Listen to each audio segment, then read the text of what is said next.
Hey, what's up, y'all? Welcome to this period's Ask the Elephant. Months, this quarters, this coronavirus, whatever. Hi, everybody. I'm Edward. Welcome to Ask the Elephant. Hey, if you guys have questions, ask it. Let's hang out today. Let's hang out. Got nothing better to do. All right, I'm kidding, but tweeting this out, because one-man show. There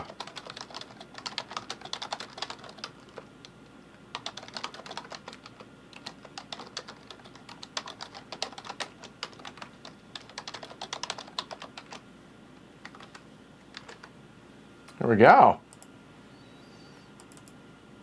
And boom, done. All right, how's everybody doing today?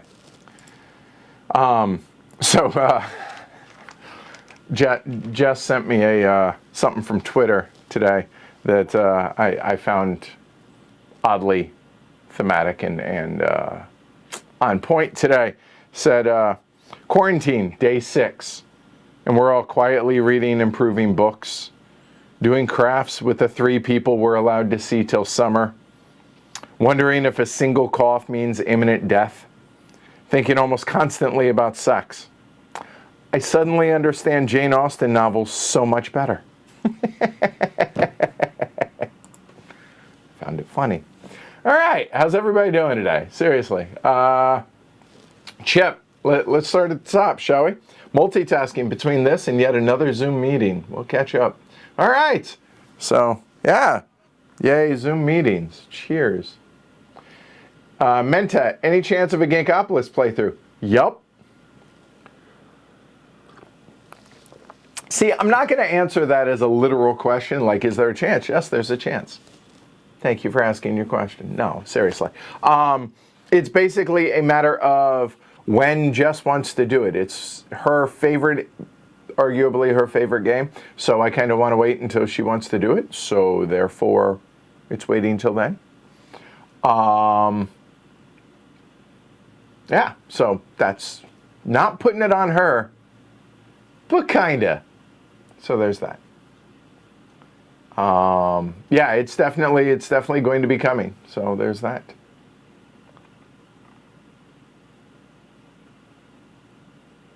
No, not new music, Brianna. It's still Ronald Jenkins, who we've licensed his music from the very, very beginning of the show. Like from before the first podcast episode. Speaking of the podcast, if you look down below, it actually mentions this, episode 145, released the other day. PAX Transhumanity review. Me and Andrew, which Andrew you see disembodied hands often whenever we stream. I think it was pretty awesome episode. I'm biased because it's my show. But that said, if you get a few hours, you want to hang out, listen, I definitely recommend it. I think we did a pretty good job with the review. That said, I've yet to hear a single thing about the podcast anywhere. So, if you're listening to the podcast and you would like it to continue, give me feedback. Because YouTube channel, you guys leave comments, there's the chat, it's interactive, it's real time, all that. The podcast, it's very much a one-way conversation because it's recorded and then I release it and then it comes out to you guys. I haven't heard anything from the last 2 episodes anywhere, whether it's Twitter, whether it's the Guild. Yeah, so if you guys are listening to the podcast and you want it to continue, I need to hear some feedback on it, what you guys think about it, how it's going, thoughts on the review, thoughts on all of that. It is the most work that I put into the show out of any individual segment of the show. So this is what makes it difficult. There's a lot of people that want to disparage the fact that I focus on the YouTube channel because it's what makes money. Yeah, the $200 a month I get from YouTube is awesome, but you know what it's not? It's not paying the rent. So it's not a money issue between the podcast and the YouTube channel. It's feedback. Like we have what, almost 17? Let's look. I don't know. I have not looked in a while. Let's see. 17.1 thousand subscribers, which is amazing to me. That's awesome. Thank you. Podcast? I don't know, and I don't hear about it. I hear about people when they're upset at me about it, but I don't hear anything on the other side. So if you would like the podcast to continue, I need feedback. That's basically what I'm saying. It's not a threat or anything. It's just simply, I need to know it's worth the time and effort. Please, if you do listen to it, let me know somewhere. The Guild, 2044 on BGG. Twitter, @HeavyCardboard. Facebook, email, contact@heavycardboard.com. Slack, if you're a patron. I'll figure out the directions backwards yet. There we go. If you're one of those, go to pledgehc.com, support the show there. You can join Slack. Let me know there. So, yeah. All right? Cool. All right. So, moving on. Is that a mechanical keyboard? It's a keyboard I use for the studio computer. What is an open information game that is good? That is good, no hidden cards. I think Seven Wonders, Duel, or Patchwork are the two I can think of. Open information that is good. All the 18XX series.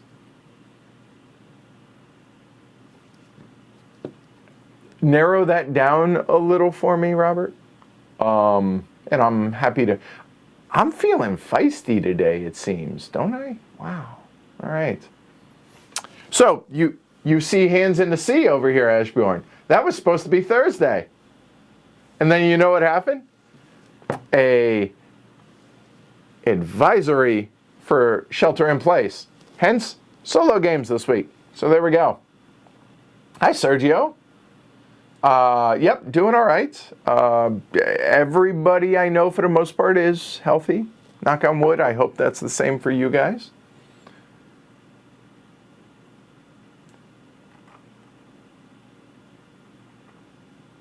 Daniel says, stealing your Jane Austen line. Full disclosure, it wasn't me. Jess is the one who got it to me. And she got it from Twitter, and I'm not sure exactly where, but that was funny. That was funny. Steal away. Eric asks, I just caught the beginning of yesterday's live stream. Where did you end up on it? You're going to have to go and watch, Eric. Sorry. No spoilers.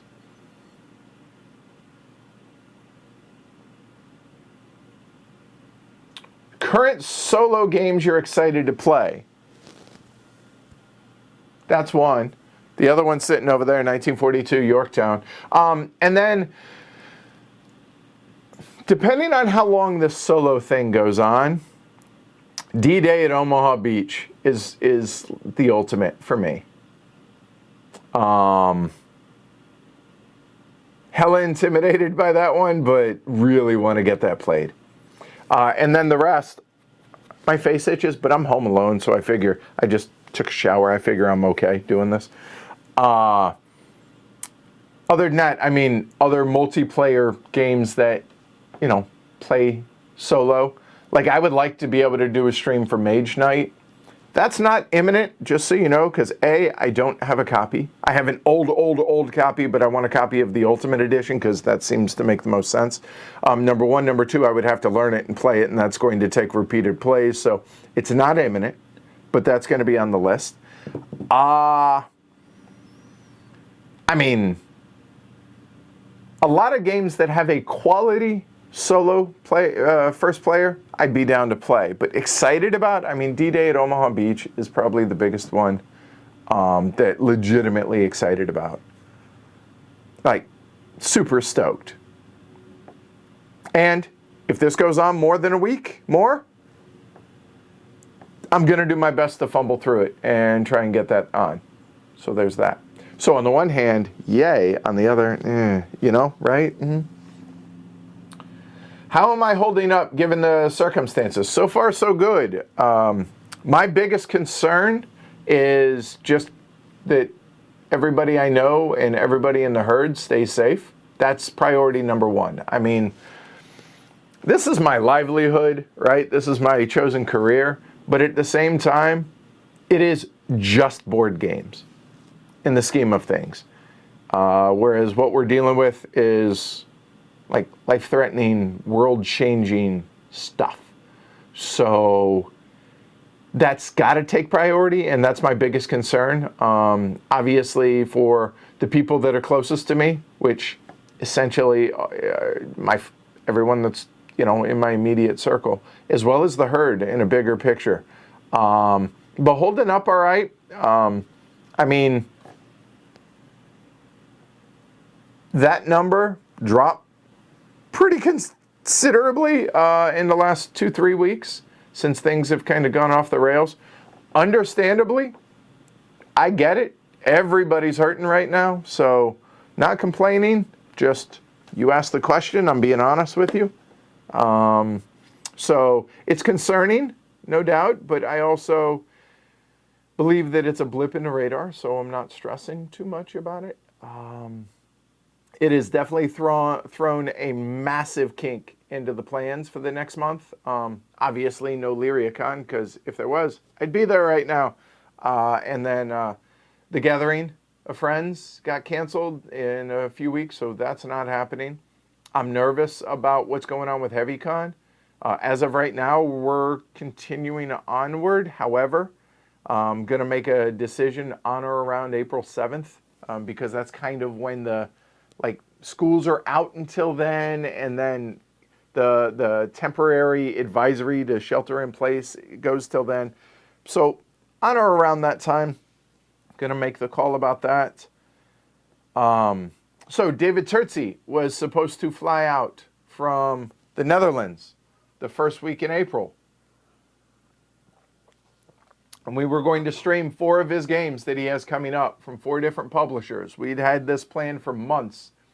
It was going to be, and I'm not going to mention the games because I can't remember all the game names, but the companies were Mind Clash, Plastic Soldier Company, Mighty Boards, and Board and Dice. All 4 of those we were going to stream in a couple days, and that was going to be amazing. He was going to fly out with his girlfriend, and we were going to, it was going to be awesome.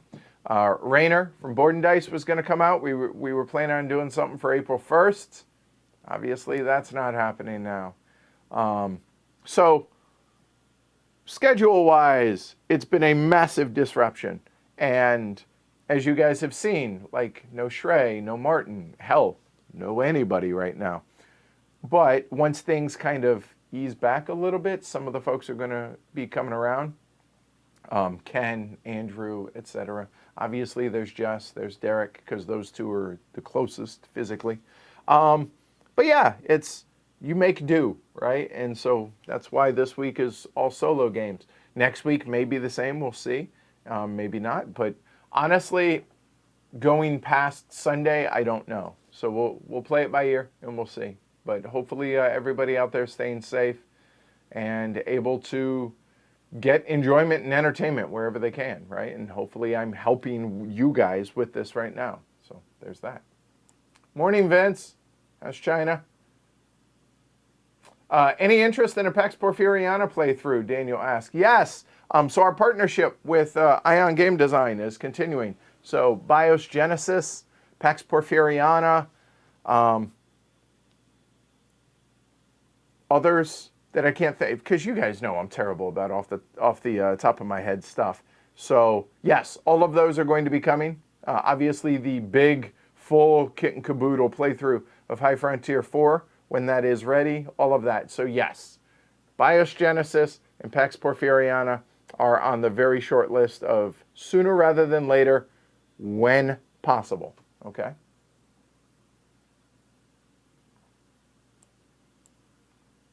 What made you stream instead of as recorded, more edited plays, and why YouTube over Twitch? Those are good questions, Sergio. Seriously, good stuff. Why live instead of recorded? I don't know how to edit, really. And I watch a number of things on YouTube, right? I mean, I watch a lot of poker vlogs. Obviously, I watch some board game content, like F-Gun Lane, no pun included, John Gets Games, stuff like that, right? And everybody was doing pre-recorded stuff already and edited. And I didn't want to edit, honestly. And I wanted to do something different. And to be honest with you, I think this shows my personality. That's the wrong way to put it. I think this is me, right? This is just more true to me. So when I was in high school and everything, I was an actor. I was a thespian. And I enjoy, God, this sounds stupid, I guess, but I enjoy performing. Not that I'm like a dancing monkey here. What, I amuse you? I'm a clown? No. But I enjoy live. This is fun. I enjoy this interaction. I crave this. I like to think that you guys enjoy this as well. So I wanted to do something different, number one. And number two, this just suits me and the way I am better, I think. So that's number one. Number two, why this instead of Twitch? More familiar with YouTube? I will say this. I think starting next week, I'm going to test just how strong that 1 gig upload Fios internet is. And I'm considering multi-streaming both YouTube and Twitch as an experiment to see how that goes and see how it goes. So there you go. The reason I've only done one, now I know there's something like Restream.io or whatever, which is a paid service, which more money right now, not ideal. And so I haven't had the bandwidth, but I do now, I think. So I'm thinking about doing that starting next week, or at least experimenting and messing around with it, and we'll see. So maybe both. There you go. So hopefully that answers your question, Sergio. Michael, love your review of Pax Transhumanity. Great podcast this week, Chad says. All right, I appreciate it. Thank you.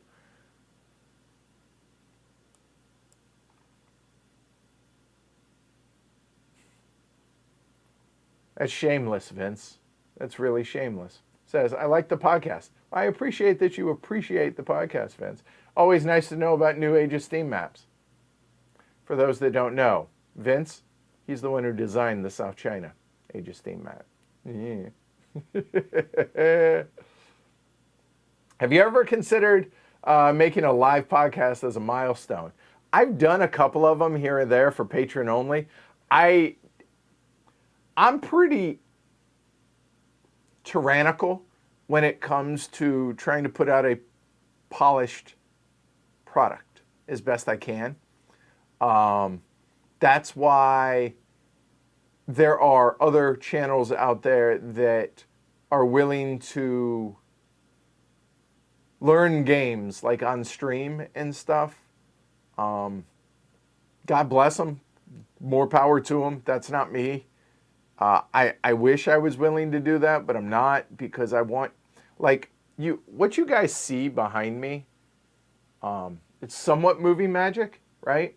And what I mean is, you don't see all the electronics and all the cameras, and you don't see tripods, and you don't see lights, and you don't see all the electronics and all the other stuff, right? Wires and everything that's off camera. And the reason for that is I really want to give the appearance of a professional product as best I can. Now, obviously, I never went to school for this. I never had any formal training. It's all learning as I go. And so letting too much behind the scenes out isn't really something I'm comfortable with, I guess. So a live podcast makes me nervous because we do mess up, and I mess up more than whoever my guest host is, more often than not. I'll stumble over my words and blah, blah, blah, whatever. And I cuss. I cuss far more. And I just edit it for the show, self-edit. And so I don't know. Plus, the other reason is since I have guest hosts, usually they're not super experienced being behind the mic. And that in and of itself is intimidating. Even though it's recorded, there's no lights on, there's no cameras. It's just sitting across the table, literally with the podcast mics and stuff, right? That can be intimidating enough, honestly. And then putting the pressure of having it live on top of that for them, that ain't fair. Me, I'm mostly okay. Like, I'm okay live because that's what I do for a living. But I don't know that would be fair to them. But also, I kind of like the idea of making sure it's just the finished product out there. So, and speaking of which, big thank you to Joel Toppin, who does the podcast editing, and to James. I mess up his last name every time. I think it's Matthias. I think so. This bugs me every time I screw this up. Yeah, James Matthias. He is the graphics guru that helps out with the show and makes all the graphics for it and does an amazing job, including the podcast and the weekly look ahead and all the landing pages, where you guys come and you're waiting for this and all that stuff. So a huge thank you to those guys for the podcast stuff, plus the guest hosts. But yeah, that's kind of why I don't do it live though. Would I? Maybe. Somebody that has a lot more experience doing it, and if they're comfortable, then maybe. But yeah, I don't know about doing it live for the whole world. Maybe just for the patrons, I think, is still probably where I'd be most comfortable with it, I think. Felix says, podcast is awesome. It's my favorite heavy cardboard thing, except from actual game days. All right, fair enough. Thanks, Felix. Miss having you over. Obviously, I understand, but JB says, hi, Edward. Hi, all. I pre-ordered. See? I pre-ordered the Iron Rail package from Capstone Games, Irish Gauge, and Ride the Rails. Any advice on similar, easy-to-get train games? Paris Connection would be another one that immediately jumps to mind. Originally, SNCF, another winsome game. Chicago Express, German. Basically, look at Queen Games and all of their train series games, also really, really solid. Those are all reprints of the original Winsomes. The boxes are way too big. They're way overproduced, but they're a hell of a lot cheaper and a lot easier to get than Winsome games. So there you go, Winsome copies, because those are way out of print. That's where I would go for recommendations. And man, this tea is good. It's lemon, and it's yummy. Feels good.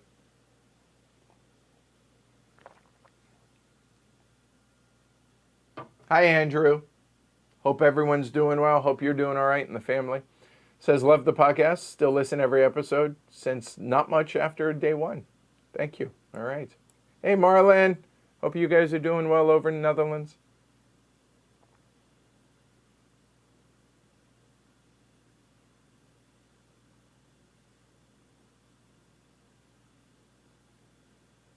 Board Game Trucker says, Edward, why not move the podcast to the live YouTube show as you were thinking, simultaneously release as a podcast? Honestly, kind of my inner circle thought re-releasing stuff that was already released didn't make a lot of sense, so I kind of nixed it. So that's why. What I am going to do, especially the longer this solo stuff goes on, I think I'm going to try and start with the most recent episode and start uploading them to YouTube. It's going to be just a solid graphic, and it's just basically another way to listen to the podcast.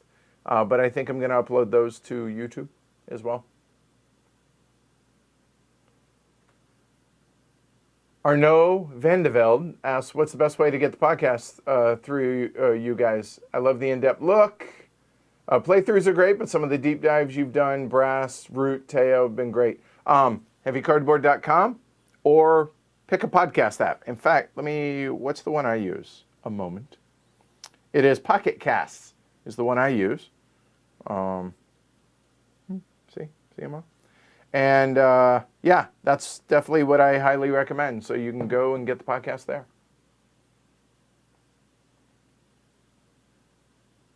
Hector asks, hi, Edward. Would you do or have you done a playthrough of Tokyo Metro or Indonesia? Thank you. I think we've done Indonesia twice. I know we've done it at least once. Tokyo Metro is a bit of a sore spot for me. It is the only game that I've committed to doing that I had to back out on, like due to the inability to be able to stream it properly. And I still feel bad to Jordan Draper for that. The night before on his Kickstarter, I spent 6 hours setting up the prototype, and because it's that big white board and the rail lines and everything were really, really colorful, and all the components we had matched those colors, we could not figure out a way to make it actually to where you could see the components. And everything just disappeared. And man, it killed me. But I had to tell him, sorry, Jordan, I can't do it. And that felt crappy. So will you see Tokyo Metro? Probably not, unfortunately, but that's due to the limitations. I don't know, maybe with the PTZ camera, now that I could do it at an angle, maybe then. So possibly, how about that?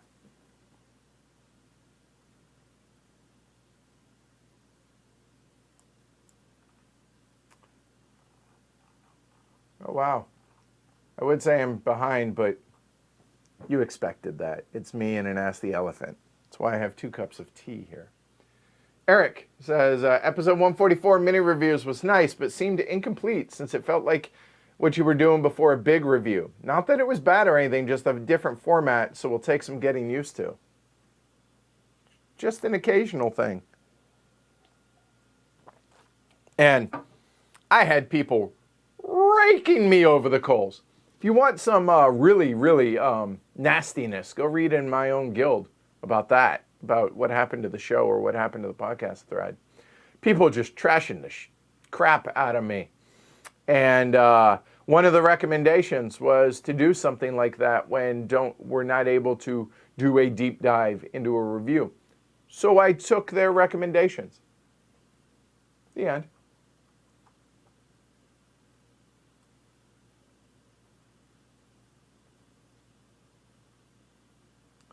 Vince asked, during this period of social distancing, would you consider streaming games using Tabletop Simulator, Vassal, Tabletopia, or similar platform?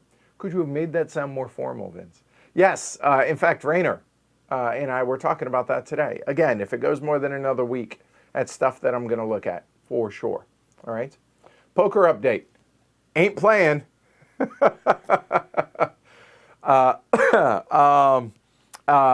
Brad Owen and Andrew Nemi, as well as, oh God, Raising the Nuts, and I can't think of his name, Trevor, made the trip up to Springfield a month ago, 5 weeks ago, something like that, to MGM Springfield, and I played the games there. I crushed the first day, playing 2-5, made about 2,800 and then lost about 1,800 of it back the next day. It happens. So, but yeah, it's on hold right now. Because, in fact, on that note, I'm curious. So you guys know the Strip is closed down in Vegas, right? Or if you don't, that's got to be a surreal experience. Because when it snowed in Vegas, that was pretty weird. Went and saw all the casinos covered in snow. That was cool a few years ago. But I imagine seeing the Strip closed has just got to be weird. And yeah, so This is the app that I use to check and see what games are playing at Encore. Poker Room closed until March 29th. Empty. Nothing. It's weird. Yeah, it's just weird. So, but I mean, I went out for a walk last night. It's like a ghost town. It's crazy.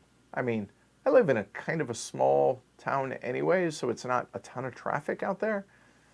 But even so, there should be some. There was nothing. It's weird. Jason, maybe you can have a friend come over and sleep for a few weeks and just have a marathon. Jason, you want to volunteer as tribute? I have a couch. It's a pull-out. It's pretty comfortable. Just saying. Bubba, totally new here. Are the Glory to Rome playthroughs only available live? There is a place to see them on past playthroughs. Yes, they are available for patrons. Ask in Slack. Somebody will link you to them. Likely Adam. That seems to be the guy that links them. So thank you, Adam.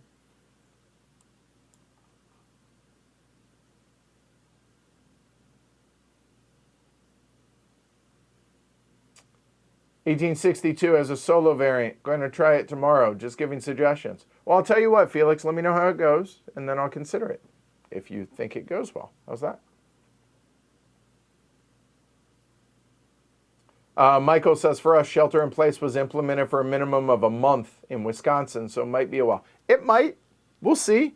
So Massachusetts, I'm learning, is fiercely independent, which is awesome, right? I mean, it's amazing. I mean, it's Massachusetts.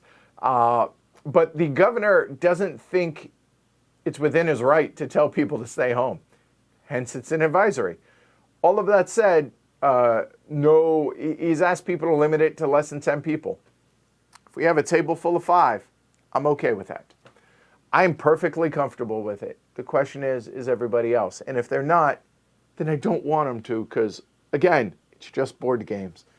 Yes, it's my livelihood, but they matter more to me than this. You know what I mean? So yeah, I'm down for it. It's just if the other people are, and I can only see, and that's one of the advantages of like what Rado does. Rado has to depend on him, right? So there is absolutely something to be said for, you know what?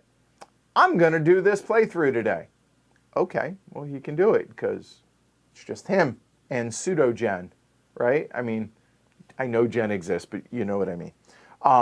And so, yeah, that's there. Whereas I absolutely depend on other folks to be able to do this. Obviously, the solo games, you get the idea. But anyway, hey, Hector, that's what I'm talking about.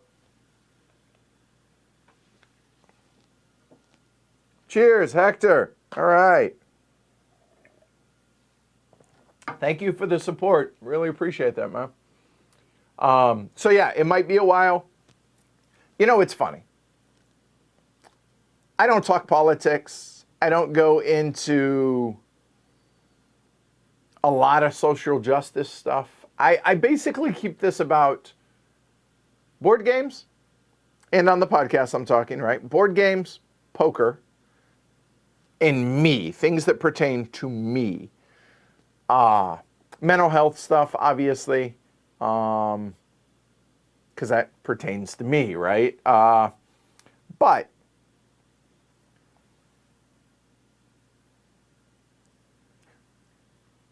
when the president said the other day that, a couple of weeks, I think this gets far worse than where we are right now. So I think this is going to go on for a long time.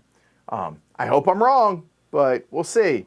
So I agree with you, Michael, that it's probably going to be a while. All right. So yeah. All right.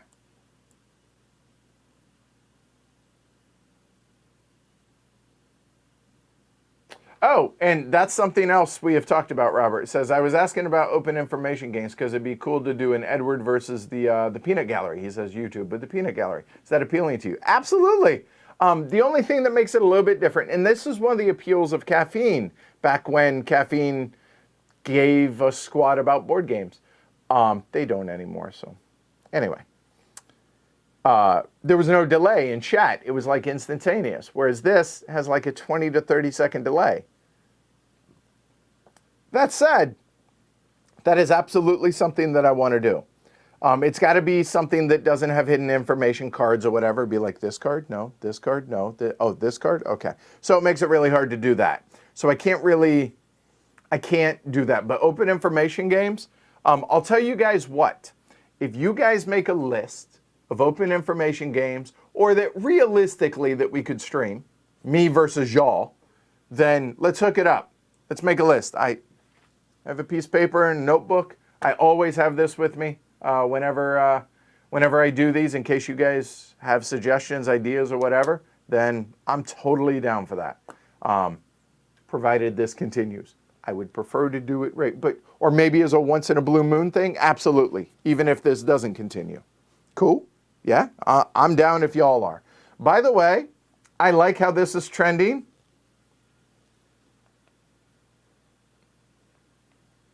You would think that I would know exactly where to point on this. There we go. Dino, that's what I'm saying. Cheers. Thank you for the support. That's awesome. I feel like one of those Twitch streamers. You know, whenever somebody ding and they get the, and hey, thanks. It always felt so cheesy, but it's genuine. So maybe it shouldn't feel cheesy, because if I'm being genuine, then I imagine they are too. It's only fair, right? Right. All right. Imminent death. I'm not making light. I hope people understand that. I don't want to have to tiptoe through life because I have a show of whatever, but just understand that it was a reference to what I read at the very beginning. Okay, so, all right. Where is the best place, other than BGG Market, to find out-of-print heavy games? 1889, Greed Inc., Pavlov's House. Honestly, Jeff, 3 places is what I would recommend. 4, I guess, okay? No, I will give them in a particular order. Number 1, the HC Slack channel. Or the Guild, honestly. Because you have a target audience that is focused on those games. Hey, I'm interested, I'm looking for a copy of this, willing to pay fair market price, whatever. Send me, if you're interested here, message me.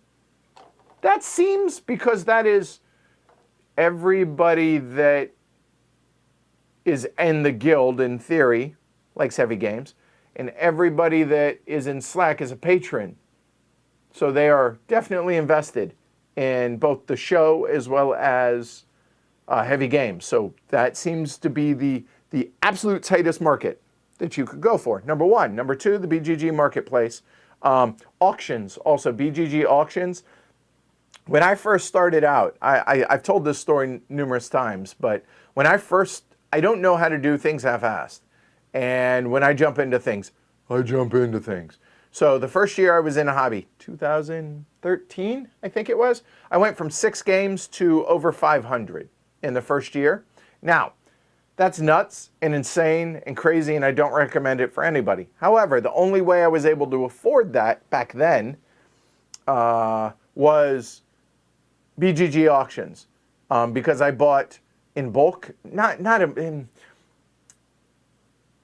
I would get used games because they're cheaper, and then within an auction, I would try and find a few games within that auction. And I was insane about research. Obviously, I didn't have a show then. And so I would spend hours, just countless hours. It was a second job, but it was a hobby. Does that make sense? As well as playing games and working my day job, all my free time was spent going on BGG and looking up, oh, this game looks cool, and then researching it and reading reviews and watching videos and doing all that stuff about games. And then I would go and bid on the game and then find a bunch of those to be able to bid on within the same auction, because then cheaper shipping, save money, etc. So that would be option number 2. Option number 3 is if there's a specific game that you're looking for, let's call it, I'm trying to find, I lost my spot.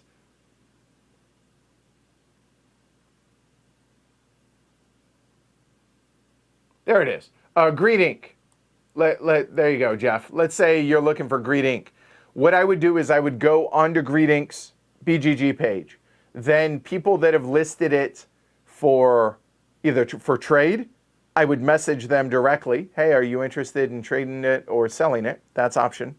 Or find people that show it as owned and have it rated lowly.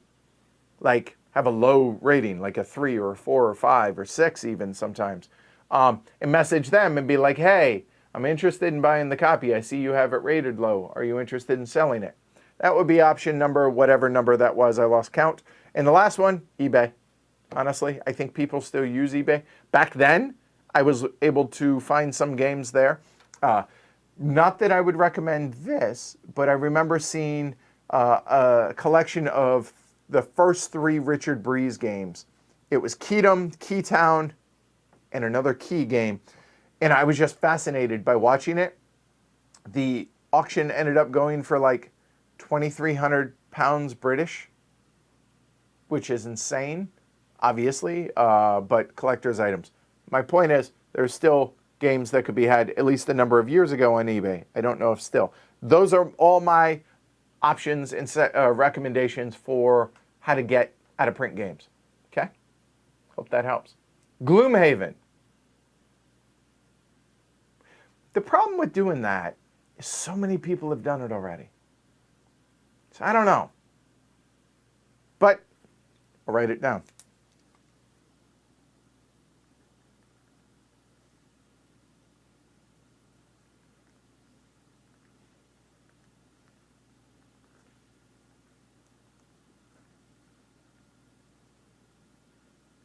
I assume you mean that just as strictly a solo and not a me versus the peanut gallery, Michael.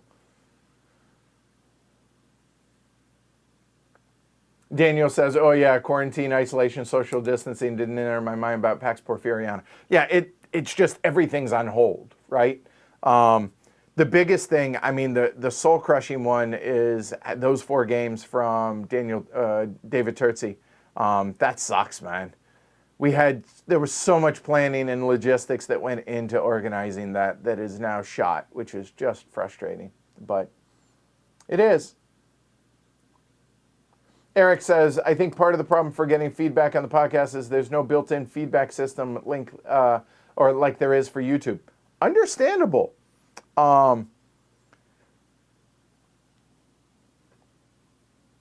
get that. But the onus is gonna have to be on you guys, Eric. And there's just no way around this. The podcast is more work than the YouTube channel is. And if people want it to continue, then they have to make the effort to let me know what they, and it isn't, I don't want sycophants. I don't want, oh, everything's amazing. It's perfect. It's the best podcast. I don't want that. I want honest feedback, but I want feedback because when I get silence, it's like no one's listening. So why bother if no one's listening?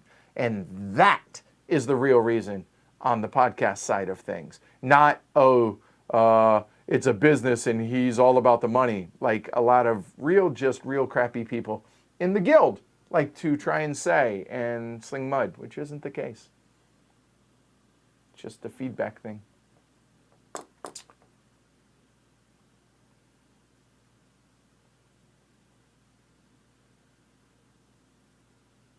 Andrew says, you're not kidding about Mage Knight. Took me a good 5 games to be somewhat confident about getting the rules right. See? Exactly. So not imminent, but I would like to do that one. Even after all of this has passed, still want to get that as a solo game. I don't think I'd want to play it more than 2 players, but I think solo probably. Any chance of doing a solo playthrough of PAX Premier 2nd Edition? Chris asks. Definitely. I'm going to add it to the list here. Because it's funny, one of the things that you guys don't see, and people have asked is, how do I choose what games I want to stream or review or whatever? A lot of times I go into the library, or I go over here or downstairs, because the games are everywhere in my small little apartment, and just walk through and be like, what can we do? What do we want to do? That type thing. So having suggestions like this, really, really advantageous. I definitely appreciate that. Well, I need to do this more, apparently.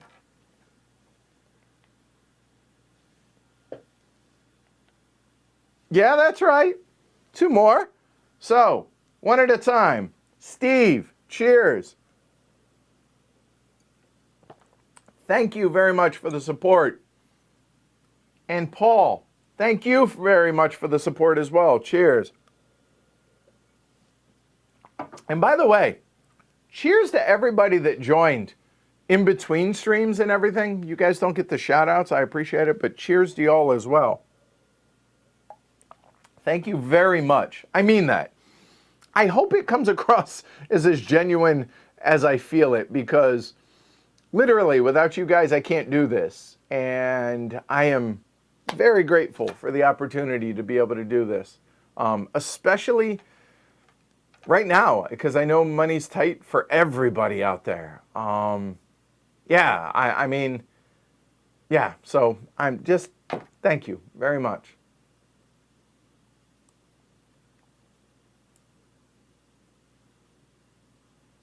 Oh, that would be so good.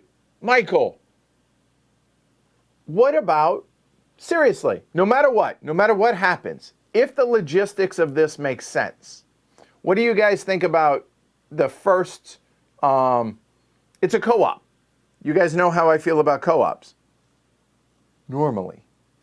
However, there's one game that was really, really high on my anticipation list for Essen.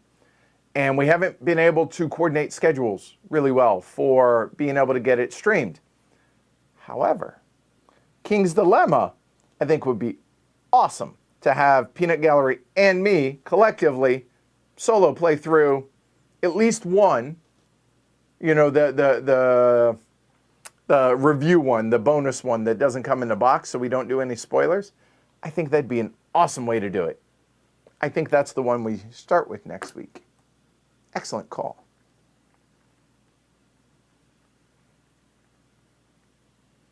Wrote it down.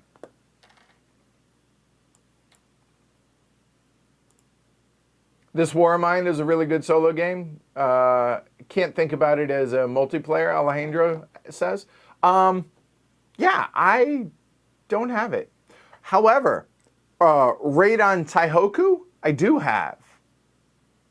That might be good as well. I have both of them. The one that came out in 2019 and the one that came out in 2018. I'll just put Raid on T. Yeah, another good one. Good call. Blake, what's your favorite war game?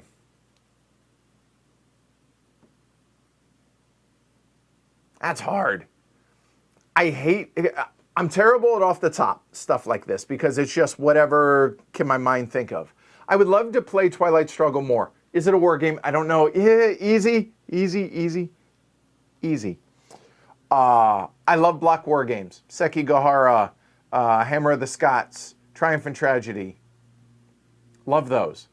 I've always been partial to Unhappy King Charles, and I think the reason for that is I was listening to Mike Duncan's Revolutions podcast when I was playing it, so it kind of, the history of it kind of melded together with while playing it because it's the English Civil War, and I didn't know really about that part of history, and I really wasn't terribly interested in it until I listened to the podcast, played the game, so that's also really high up there. I'm forgetting so many off the top of my head. I'm so bad at this. For somebody who does live, you would think I would have a better recall of these things. This is one of the things that I'm most impressed with when Tom Vassell does his stuff. His recall on some of this stuff is really impressive. I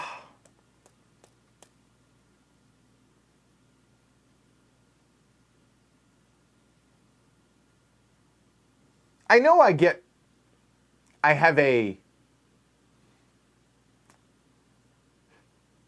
I'm not I haven't always been super keen on the coin system, but I really want to get back into it now that it's been a number of years, and I really want to see if my tastes have changed on that. So there's that. Churchill, not technically a war game. Understand, but political game. Really enjoy that one.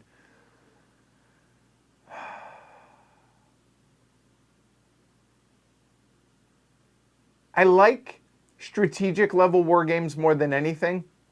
So there are essentially three different levels, right, of war games. So tactical. So you have your squad level, like guys on the ground, right? Like you're moving troops and everything around. That's probably my least favorite. Then zoom out to operational level, which is, you know, a specific theater, a specific operation, specific area. That I like more. And then strategic is more like whole theater and like global type thing. That's kind of my forte. That's kind of my favorite aspect of it, I think. So yeah, that's there's that. But specific, as I peek over and there's no war games over there. That's another one that I really enjoy also. Yeah, so there's that. Oh, real quick, something I did forget to mention. So one of the patrons who's been around forever, it feels like. So Paul Incow, developer for Stronghold, did a lot of Vital Lacerda's game.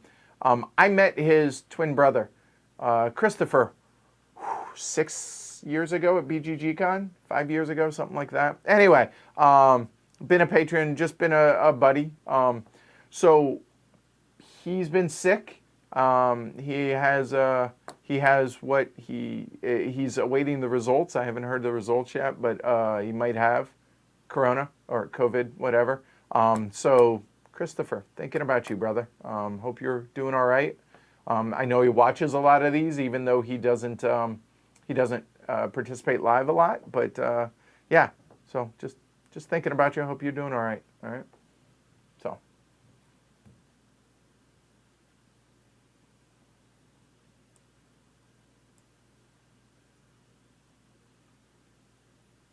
Craft Dragon says, I was thankful my FLGS was more proactive in announcing their canceling of events, which included my own event. Yeah, just being smart. Just one of the things that we've been doing, and I mentioned this on some of the streams this week, last week, it was last week, I guess, that we as a group, right? So some of the folks are completely, I almost said barricading. That's not the right word. Just social distancing and staying home and staying away from basically everybody, which completely support and respect. There are others, Andrew, Ken, myself, Jess, Derek, Greg. There might be one or two others that I'm forgetting. That group there has kind of made a collective agreement that, look, we're not going to go out to the world and do stuff. This is going to be our one thing that we are willing to risk, is that real, very intimate group to be able to get together and play games. That was until the advisory for the shelter in place. So we'll see how that changes things. But that said, I'm okay with our very, very small little group of people, because we're not then going out and trying to get involved with other people. This is our, like, if they get sick, I'm going to get sick, but it's not going to go any further, is my point. Does that make sense? And we've agreed to limit it to that, I guess, is kind of what I'm saying. So yeah, just be smart about it. Be safe, first and foremost. Boy, you guys are going to make me cry today. All right. Nathan, cheers. Awesome. Thank you very much for the support. Very much, man. So we got the PTZ camera when we hit 800. Just before the new year, which was awesome. We haven't seen 800 in a while. I'd like to. Again, please. It'd be awesome. Not being greedy, just saying. I'm lying. I want to hit 1,000 because I want my Davis tattoo. I think it'd be awesome. So for those that don't know, I get tattoos, or I have tattoo. I guess both are true. So let's see. I mean, I have there, that. I have this arm. A couple here. I got a couple on my back. Whatever. And my Marine Corps tattoo. Anyway, I get tattoos that mark significant things in my life. That's why, no matter what, I'll never regret any of my tattoos because it's kind of my life story, in a sense. So anything that's super important to me. Although it did take me almost 20 years, 18 years, after I got out of the Marine Corps to actually get my Marine Corps tattoo. I still got to get it finished. But anyway, I want to get a poker tattoo because obviously poker's played a significant part of my life. Obviously, I have eat, breathed, and bled. It's a nicer way to put it. The show for the better part of 6 years now. And so, yeah, it kind of makes sense to get that as well because it is a huge part of my life. It is my life. Who am I kidding? So, yeah, and I made the joke. So the original name for this, when it was a box behind me in the second studio, was the 145 box because had 145 patrons when we started tracking that and keeping it on the back of the wall in the old studio. And somebody's like, oh, when you get 1,000, you should get Davis tattoo. And I was like, done, book it, let's do it. I'll be honest, I never expected to get to that big a number to begin with, but we're here, so let's do it. Huh?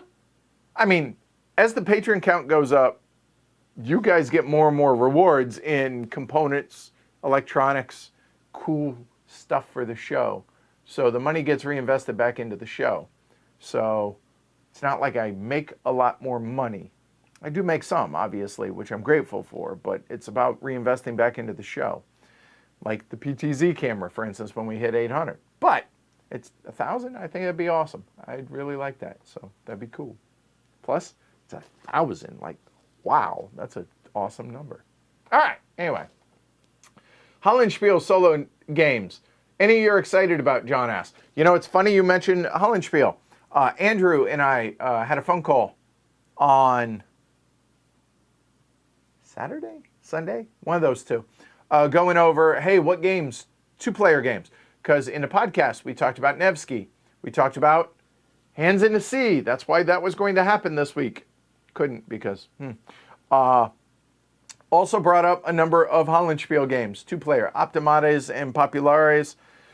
Supply Lines. This Guilty Land. Stuff like that. So... I'll be honest, I don't know Hollenspiel's solo games. My bad. So what would you recommend? I know the 2 players, and we're going to do some of those once we're able to. So what would you recommend solo games? But yeah, all those came up this weekend. Discussion. I fear for Essen. You ain't lying.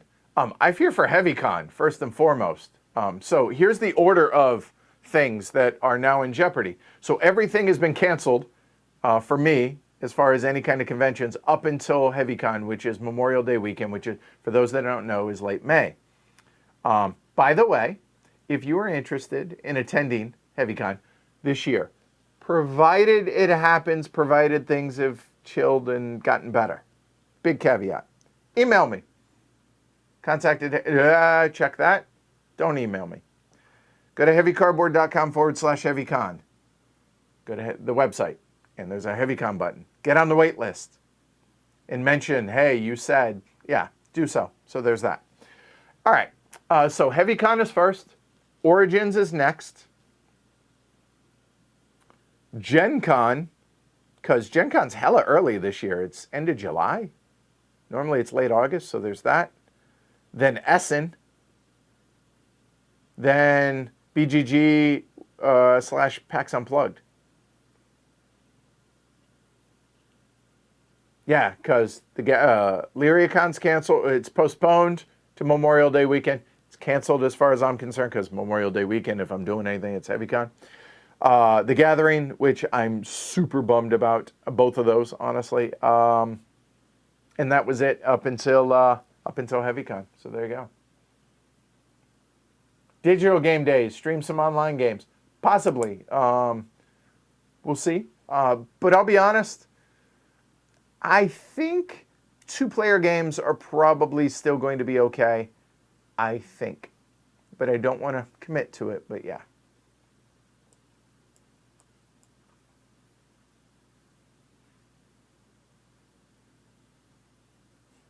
Eric, got my polo shirt finally.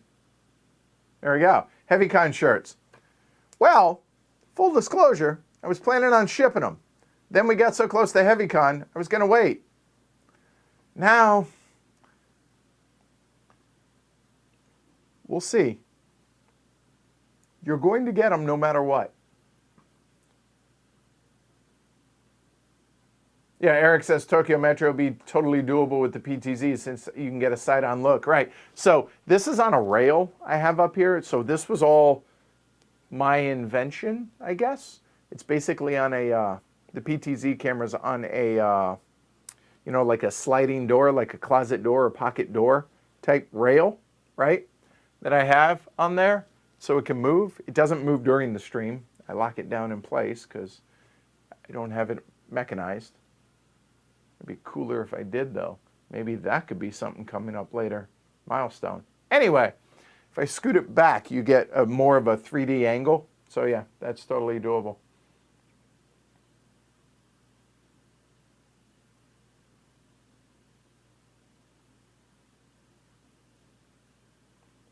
Kushagra says, do some giant 8-player Corona recovery stream after this. Yeah, do like a advanced Civ or Mega Civ game. This room only takes so much. It's a lot smaller than you think it is. Let me put it to you that way. But I like where your head's at.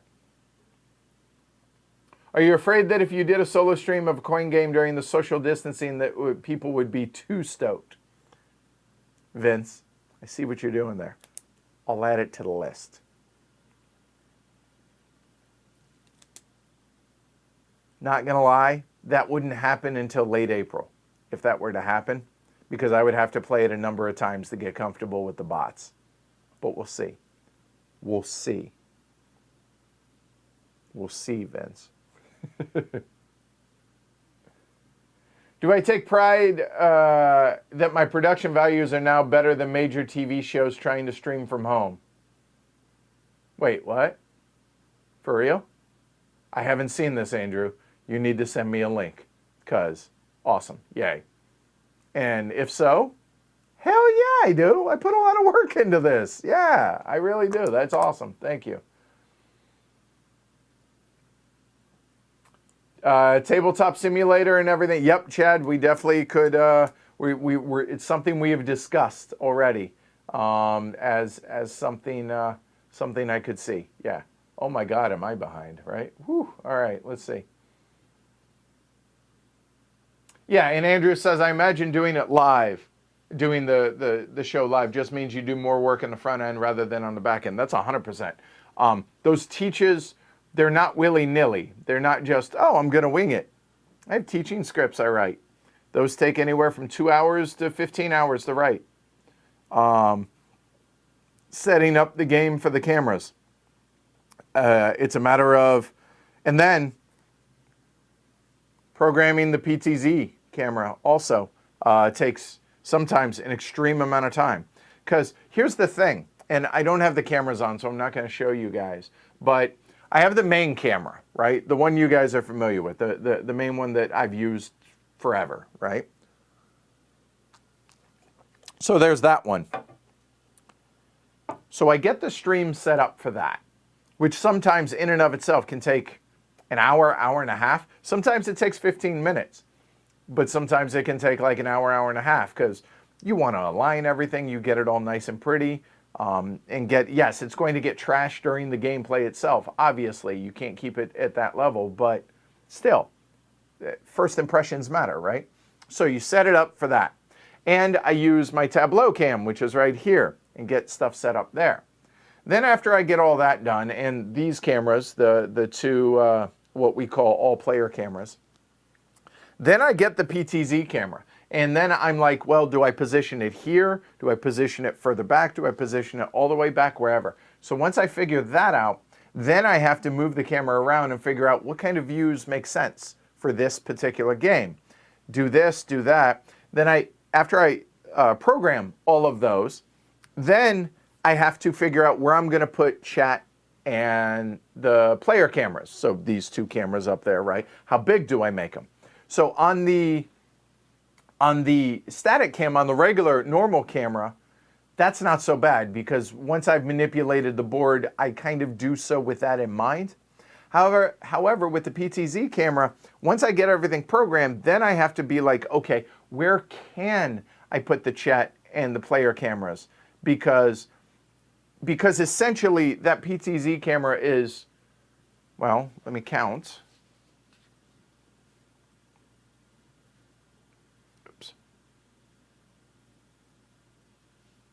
That is 13 cameras in a sense, because there's 13 different pre-programmed places that I put it, depending on how big the board is in the stream and all that, right, and how much stuff there is.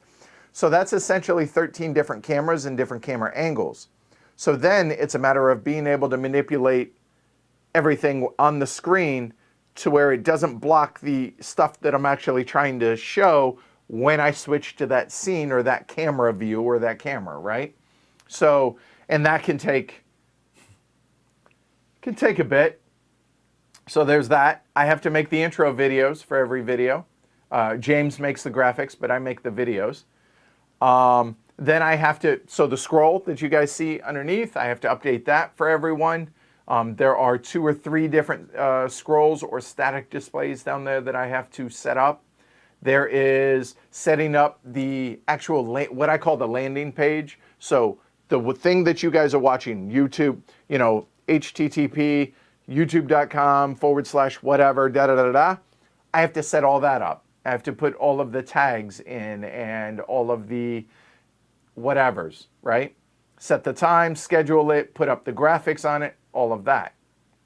Promote all of that. So all of those things go in on the front end. Plus, again, learning the game, playing it enough to where I'm able to teach it, and then writing the teaching script, and then getting hella nervous right before every stream, and then telling everybody, hey, sorry if I was stressed before the stream, but hey, let's have fun, bump hands, all right, let's do this, and begin. So there we go. So yes, it's a ton more work on the front end than pre-recorded is, because there's us on the back end for editing. Although, you know, guys like John and all them, and Efka and all these people that do pre-record, they also do scripts as well. So I would argue my work is heavier on the front end, theirs is heavier on the back end. So that's the difference.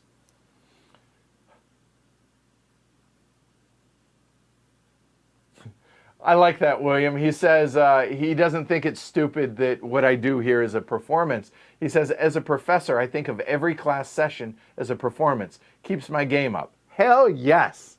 I agree. That's why I get nervous, because I take pride in this and I want it to come across. It's genuine, because anybody that knows me or that's met me, this is me. I just tend to cuss more in person. That's really the difference between me on camera and me in person. So yeah, this is me. This is not a facade. This is not, oh, I have to turn this persona on. No, this is me. But yeah, so it's genuine. I mean, obviously I try and bring more energy than I might normally have, but outside of that, that's the only thing that I amplify, I guess, for the show. Ryan, how hard is it to keep yourself or others from saying the wrong thing during a live stream? My friends joke around, it really isn't PC at all, especially since it is hours on end for a show. Well, all right, I'm honest. Let's be honest about this. Sometimes harder than others. Sometimes we let things slip. More we let cussing slip more than we let non-PC things. Jess has been instrumental in helping point out some of my jokes that are inappropriate. Let's put it that way. And I'm a Marine, and this isn't giving me permission to do inappropriate jokes or anything like that. It's just a simple fact that the whole environment from which I come, both raised as well as grew up in, is different than what could be socially acceptable nowadays. So some of the jokes that I've made in the past, more privately than anything else, things that are really not inappropriate, but that could be taken the wrong way. During pre-plays of the games, whether it's me, whether it's Jess, whether it's any of the fellas, anyone else, doesn't matter. Sometimes we make some pretty funny jokes, pretty bad. No, it's not bad. They're funny. I think Anthony Jeselnik is one of the funniest comedians in the world.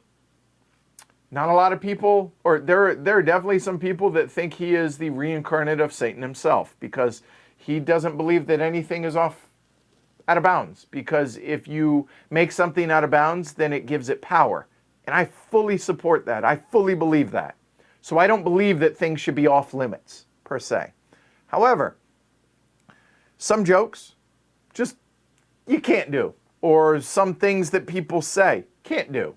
There have been things that totally innocuous things that we have said that, just juvenile humor or whatever, right? I'll make a bad example here. Oh, hey, I'm going to grab my work. I have to I'm going to pull my guy off. Meaning take the worker off, right? And so, because some of us are, 12-year-olds and we'll chuckle at that, but we're like, okay, not going to frame it that way for a stream just because, right? Whatever. So it's stuff like that. How hard is it? For me, it's really not that hard anymore because that is the one thing that I'm very cognizant of is self-editing myself cussing. Sometimes it still slips. I'm human. But as far as like PC stuff, all honesty, being 100% truthful, being raked over the coals publicly sucks. And saying the most innocuous thing that I'm like, how did somebody take what I said and make it into something that not at all what I was talking about sucks. But you have that happen a couple times from a couple specific people. That's really unpleasant. And you know what? You walk around that corner enough times, you learn to just, nope, not even going to go there. Not even going to go anywhere near that. And which is unfortunate, but it is what it is. I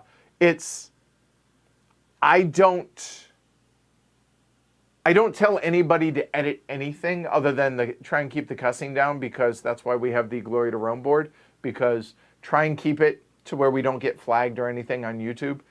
We're all adults. So honestly, I don't give two if people cuss, because I do. But for the show, try not to. That's it. But yeah, so there's that. All right.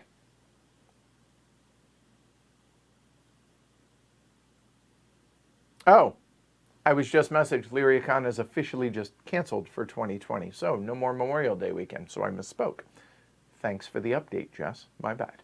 All right. So anyway, that answers the question. How hard is it for us? The only thing that I say before a stream, as far as scripted or anything, obviously I have my teaching script. But as far as the gameplay, whatever, hey, relax, have fun, keep it moving. Boom, boom, boom, and that's that. There you go. That's it. And obviously, people they watch the show as well, anybody that's on it, so they understand the environment. And yeah, there you go. That's it. Hey, Tony. I realized that was like 2 hours ago, man. I get that. Hey, real quick, if you guys are liking this, throw a thumb down there, will you? It helps the show. And if you're new here, subscribe. Hit the bell. Get notified whenever we go live, because this just in. Almost everything we do is live. And if you want to join the... I will figure out the backwards thing. There you go. You want to join the herd like the other folks have today and previous. You can go to pledgehc.com. Support the show. Definitely appreciate it, y'all. If it's worth $1 or $2 a month, definitely would appreciate it. If you can afford more, not going to say no. Definitely would appreciate it. The higher rewards get more benefits, etc. So there's that. Is yellow your favorite color? No, Brianna. I started playing yellow early on, I think it started with like my third or fourth game in the hobby, like with Dominant Species, because nobody ever picked yellow. So I wouldn't have to fight people for yellow. That's it. Because like blue, red, and green seem to be the most popular colors, right, for people. So I just picked yellow. My favorite color would be like a forest green. Although I like to think of myself as color agnostic. So, like, I think Arkwright is pretty. But I also really, really enjoy vibrant colors too. So pinks, purples, stuff like, I like most every color. I don't think there's a lot of colors out there that I don't like. But no, yellow is not my favorite color. I just started playing it so I didn't have to fight people for player color. Now, I have certain people within our game group that also play yellow, which makes that difficult. Sorry. And I kind of wish I didn't have a set color, because whenever someone else is yellow, I tend to try and move the yellow pieces. And you'll hear me throughout the game, "You're red, Edward. Remember, you're red. You're red." And I'll literally, I say that out loud, whether it's on stream or not, to remind myself. So there's that. Brianna, behind the scenes of the room would be cool. I would keep that behind a paywall because, again, I want everything to look perfect as much as I can. So I'm reticent to do that.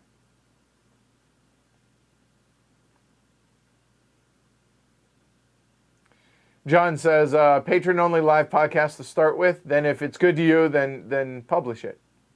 I'll consider it if whoever my guest host is willing. How's that? Tony, you don't want to see it, Brianna. It'll ruin the illusion. There's trash everywhere. Oh, totally. Not at all. It's just not nearly as impressive as it looks on TV, right? Michael, I like poker. I'm not good at poker. I like poker. I'm good at poker. I want to be better at poker.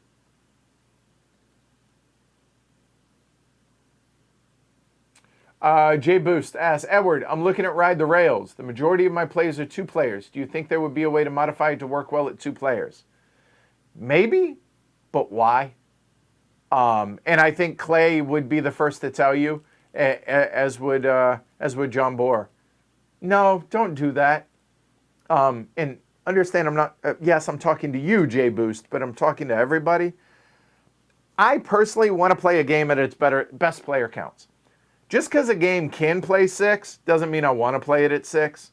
Just because a game can play solo or can play 2-player doesn't mean I want to play it at those player counts. I would much rather play a game that plays really well at those player counts. So if there's a pet peeve that I have of the player community in general, is trying to shoehorn games into player counts that they weren't designed to play. And you just don't get the right, the experience that you should get from a better player count. That's why it's so important with Age of Steam. You need to match the player count to the right map. Because if you play 3 players on a 6-player map, it's not going to be a good experience. And vice versa. If you play 6 players on a 3-player map, it's going to be miserable. The game will be over in 2 rounds. Might be entertaining, but you get the idea. So my suggestion is, instead of trying to make Ride the Rails, could it be played at 2? Would I ever want to play it at 2? No. So that would be my suggestion for you. And I think Clay would wholeheartedly support that as well. Can we expect a live stream for Yinzy? Yes, Corey. When? I don't know. I'm not making any promises on anything time-wise for anything, obviously. But yes, I would love to do Yinzy, Sands of Time, Captains of the Gulf, all the Spielworks games that we haven't gotten to yet. Yes.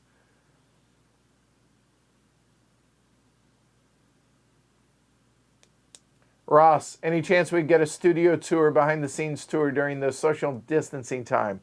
A lot of y'all are asking for it. I love y'all, but I don't know. We'll see. Okay? Because I'm pretty, we'll see. We'll leave it at that. Board Game Trucker, the podcast is great. I appreciate that. Thank you. Very much. Thank you. But don't take this the wrong way. I appreciate the feedback. I would like specific feedback. What do you like about the podcast? What do you not like? What do you like about the PAX Transhumanity specific review? Was the front end of the show too long? When I say the front end, what I mean is basically up to when we start the review. That's what we call the front end. Yeah, I want to know from you guys specifics. What do you like? What do you not like? What do you look forward to the most in the reviews? What aspect is it missing? What could it do without? Etc. That's the kind of feedback I would love to hear on specific episodes. Maybe it changes episode to episode. Let me know, please. Hey, Eric. It says, sorry I missed the start. We'll forgive you this time, Eric. This time. Everybody. This time. Okay, Eric? No, just... no, I mean, come on. It's you can always DVR it. You can chipmunk it. You can do all that, catch up. Or you'll get here when you get here. So welcome. The collection tour probably is not going to happen. Just to let you guys know, because the library / my closet is, I just don't want to show that off. It's organized to a point, but it's still just, there's 10 pounds of stuff in a 5-pound bag. My place just isn't big enough for all the games. So I really would like to not show that, if that's okay.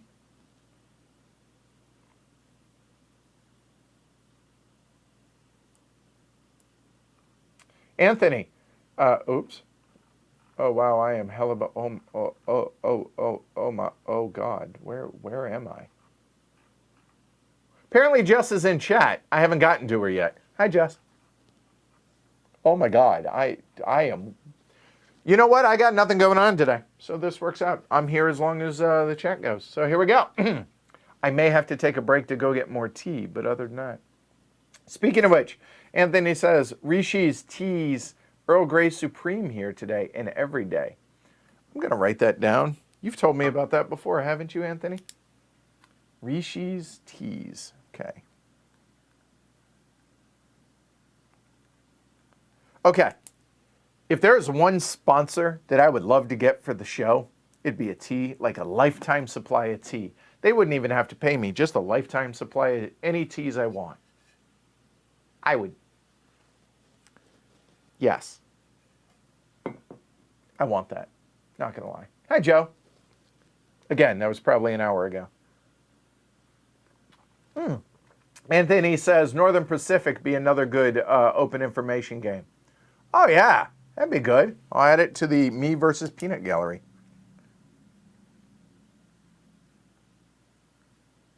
I actually have the original, too. Although I'd probably, because partnership with Rio Grande makes sense, do one of theirs.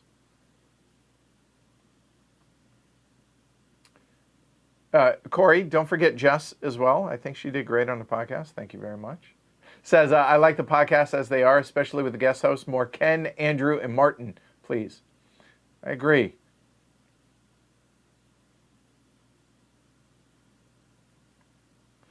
Oh no, Franny says I've had to stop drinking tea like a peasant. I ran out of alternative cow juice. So I'm assuming that's either almond milk or soy milk. May have to make my own oat milk. I've had oat milk. It's delicious, but it ain't milk. There is nothing bovine-ish from oats. I don't know how they make it. It's tasty. I have it for cereal, because getting lactose intolerant. But yeah, it's not milk. I don't know what the hell it is. I've never read. I haven't been that curious, but I am kind of curious now.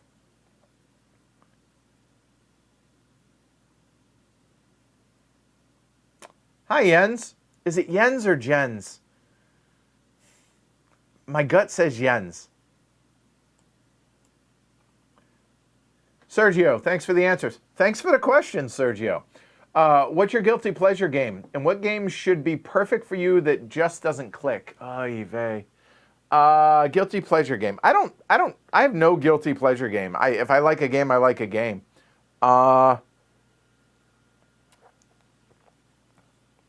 Millennium Blades, I guess, would probably, like the game that you wouldn't think Edward from Heavy Cardboard would like. That's probably the one that I would go with. What game should be perfect for you that just doesn't click so far?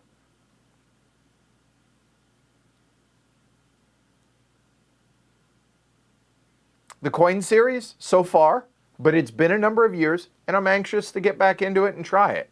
And I know Alan and some of the other guy and Ariel and people that don't come around terribly often, but that are there. I would love to be able to get more coin games and other war games played. So once this social distancing stuff is done, I would, yeah. Rio Grande is also reprinting Golf Mobile and Mobile in Ohio. I know. I was the one that posted about it on BGG with Rio Grande. We're going to be featuring that when we're able to, given everything that's going on. Kyle says, please keep the podcast. Doesn't always have to be a review. That's why episode 144 was the way it was. Good to know. Thank you. Hey, Shaz. Banker Dave, what's up? Hope you and Shar are doing well. I hope your son's doing all right, because I know he also, you mentioned, got corona. I hope he's doing okay. Pass along best wishes, and if there's anything, Dave, we can do to help, please, please, please let me know. All right, brother? Any idea when Ora Labora is out? I don't. But God, can they please, Uwe, can you throw out an expansion for Ora Labora? Been asking for a long time. Please make that happen. Overboard Games, I'd love to see and play games with you on Tabletop Simulator. I don't really enjoy it. I don't like playing board games on video games as video games. It's more of a tactile, I don't like it. Will I do it on occasion, especially if this goes on longer? Yes. So I get it. And it's not that... Whenever I've played video games, I'm a solo video gamer. So to me, video games are solo experiences. So like Skyrim, Red Dead Redemption, I cannot think of the name of I screw up the name. It's a kind of an RPG to where you're the female protagonist, and it's set somewhere in the Rocky Mountains around Colorado Springs, and there's dinosaurs, but they're robots that you're harvesting and getting parts. That was really cool. I can't remember the name of the game. I like those. But board games are social. And so it's hard for me to make that leap into video games with them. But I will absolutely do it if this continues.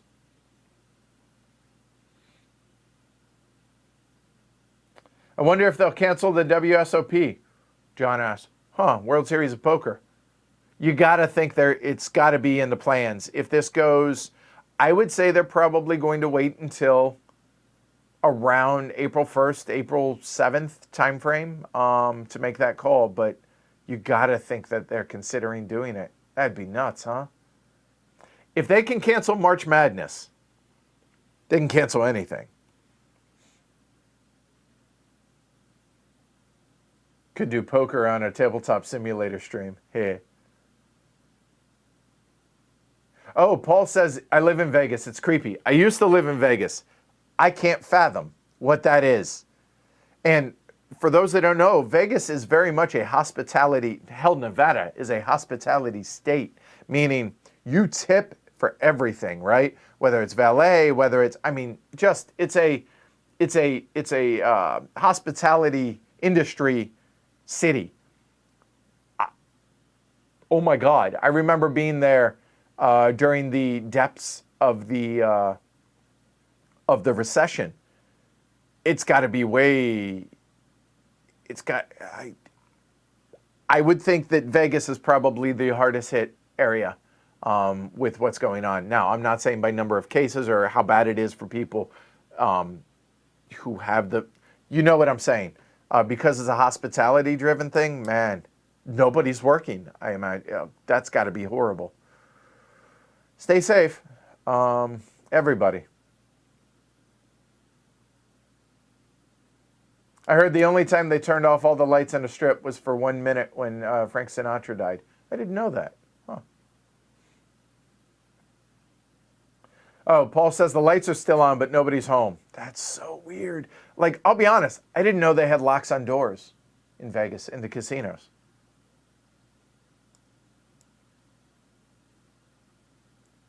Tabletop Games Blog, I'm sure you've already come and gone, but what'd you make for dinner? I'm curious. Hey, JT. Yes, we weren't talking about streaming Hands in the Sea, JT. We were going to stream it Thursday. So, soon. Hi, Jess. Finally, there I am. All right, there you are, I guess. What solo games am I planning on streaming? I have made plans through Saturday. You know the plans. I have some others that people have suggested, but that's it. Allergies still. Really, it's just allergies.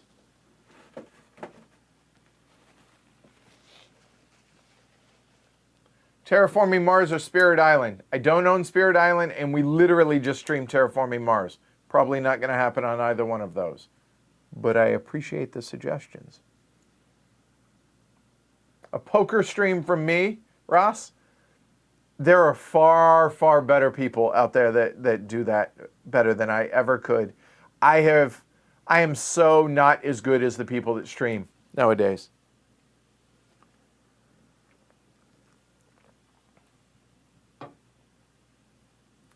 Peter, so now is the time to lock yourself in a cellar for a month and play the entire World in Flames campaign. Do you want me to just not do the show, Peter?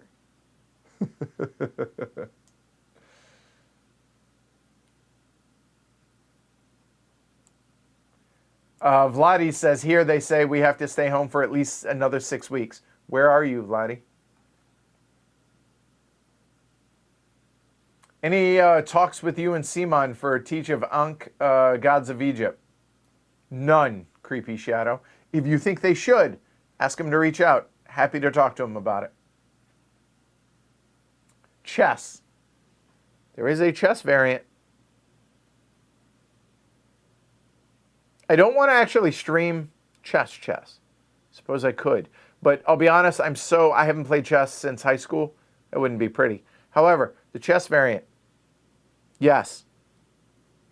That's 2-player though. But I know what you're saying. For the solo stream, I'll put it down.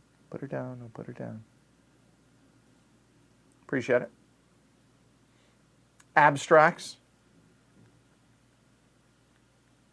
Fair enough.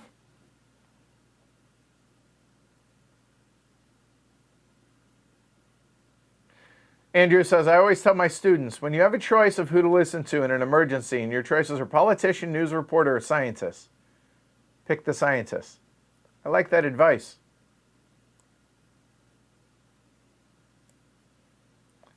So, for those that don't know, I imagine most of you guys do, Vince is in China, and I always screw up what part of China. He is, so I'm not going to guess. I'm not going to get it wrong for the 98th time. You would think I would have this memorized by now, Vince. Says, I've left my house a grand total of 4 times since February 6th, which is when they got serious about staying home here in China. Whew. Open windows at least. Get some vitamin D, bro. All right? Antique Duellum, John says, another open info game. I'll add it to the list.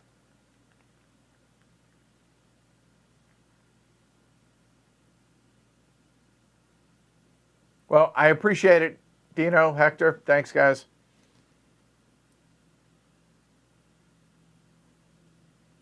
Roland writes. I mean, could always do lunchtime streams, right, with him.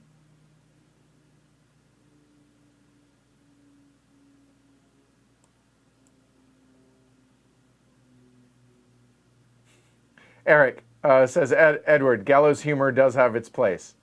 It really does. It totally does. I like Anthony Jeselnik. I also like Brad Williams. I think hysterical. But Anthony Jeselnik is not going to be for everybody. The problem with some of these bigger games that you guys are suggesting for me versus the stream is the delay, and that's going to make for a really long time. Plus, it's going to be really hard. Oh, did you want me to put the tile here? Oh, am I building it here? Oh, wait, no, over here. See, that makes it really hard. So it might have to be what I think, more likely for the bigger games is maybe I Skype in a patron to play against me, something like that. That might be something that I do. Or like Rainer and I were talking earlier, like maybe I have somebody from the board game industry and a patron, that type thing as like a perk. Like just, hey, I'll pull a name out of the hat. You want to Skype in and play as the third player of whatever game. So that's a potential thing. All right.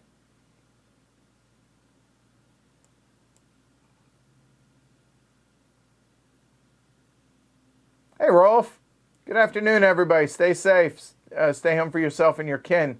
Edward, when the virus is over, next to the dinner, vegan or Mexican? What's the first place that I'm going to go to when we go out to eat? So there's a vegan restaurant that Jess turned me on to. That is, I am one of the world's biggest carnivores. However, this vegan restaurant called Life Alive, it's a mini chain. I think there's 3 of them here in the greater Boston area. It is stupid good. It's like quick service. It's not fast food, and it's not like a real fancy joint. It's like a college hangout type place. But the food there is ridiculously good. So what would be first, Mexican or vegan? It's not a question, though. Mexican. Mexico Lindo. It's going to be stop number 1. Renegade and Gaia Project could work well as solo. Okay. I don't know if I have Renegade, but Gaia Project.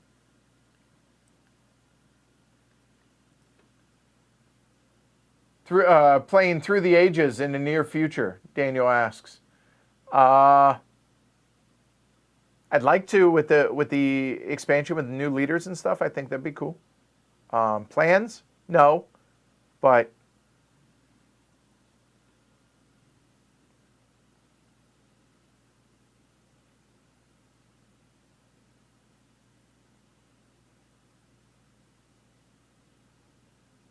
Blake, thoughts on Dark Ages? Thinking of backing it.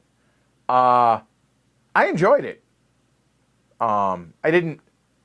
I got smoked in it. I'll be honest, don't laugh. One of the hardest things, one of the biggest detriments to this job is I realize I played it last week, but I got to actually remember the game because I go through and I play so many different games nowadays that it's hard for me to keep them all straight, which is either dumb or sad. I actually brought up the stream so I could look at it. I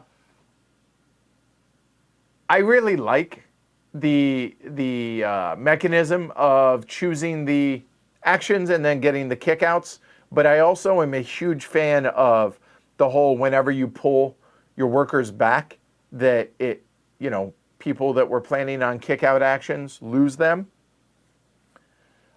I do think that it would be better at 4, maybe at 5 players. Or 4 players for sure. I think it played really well at 3, but I think 4 players would have been a little bit more competitive than the way our game went. That said, it's a lot more thinky than I thought it was going to be when I first got it. When I first opened the box, I was like, not too sure about this. So here's a little behind the scenes thing. So whenever we're going to do a stream, especially a sponsored live stream of a prototype, I ask for the prototype about 6 weeks in advance. Doesn't always happen that way, but I ask for it 6 weeks in advance, so I have plenty of time to get pre-plays of it in and the whole 9 yards. We got that one 2.5 days before we streamed it.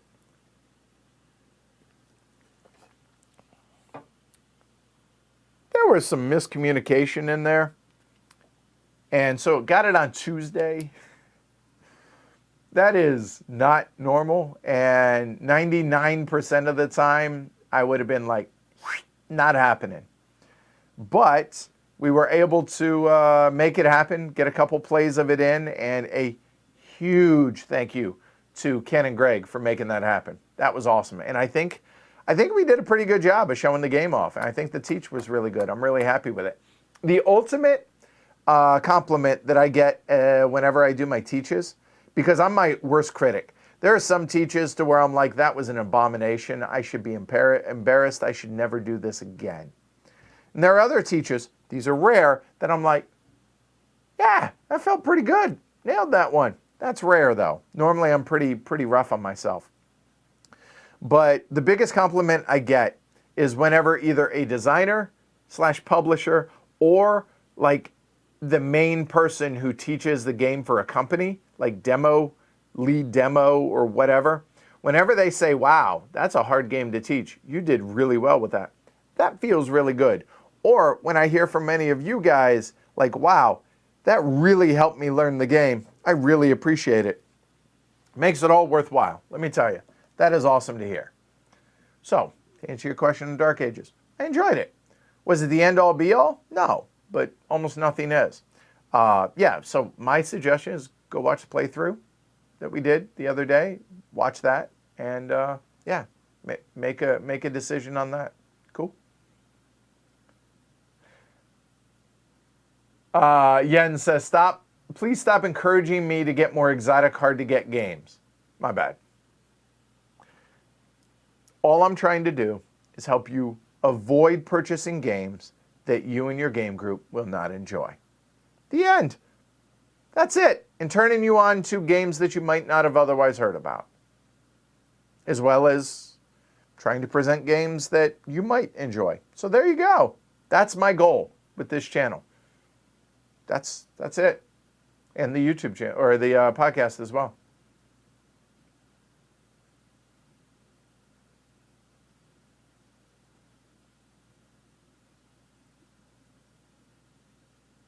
Yep. Martine, Tabletop Simulator or Tabletopia could happen.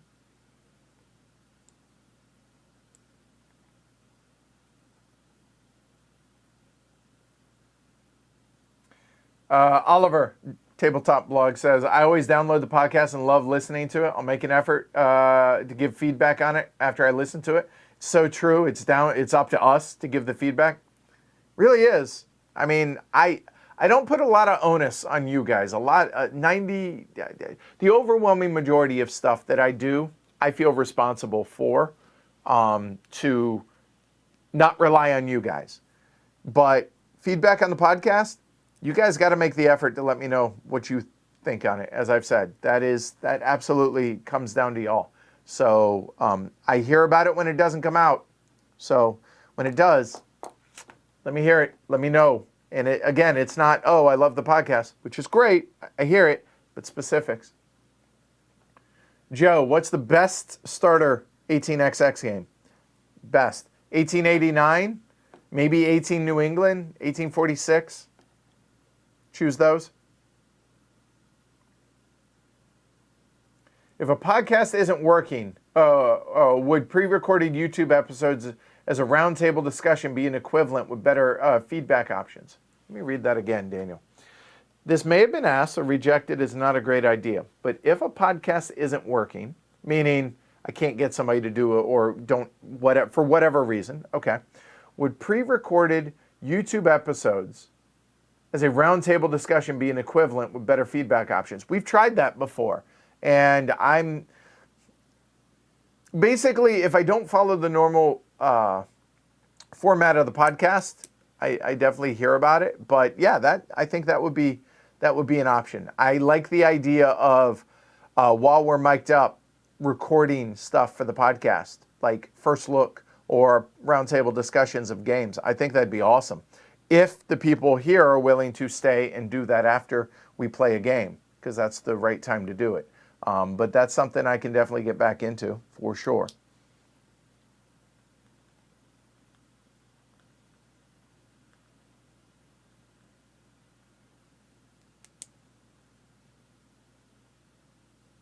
Joe says, just got a copy of PAX Premiere and Trade today in the mail. Nice. First or second edition, Joe. Ross says, I love the podcast, but to be honest with you, if the reviewed game doesn't interest me much, I just listened to the beginning. I would love a podcast with your formal format minus the review. Go back to episode 144, Ross. That's all it is. It's all the front end.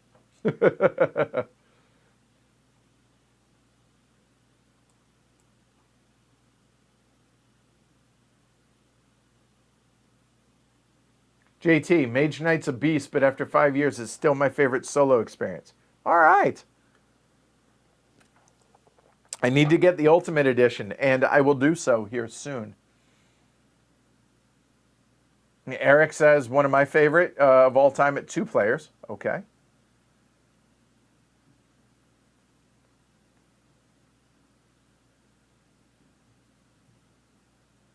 War Games is solo. Yeah, D-Day at Omaha Beach is kind of the ultimate one that I want to stream.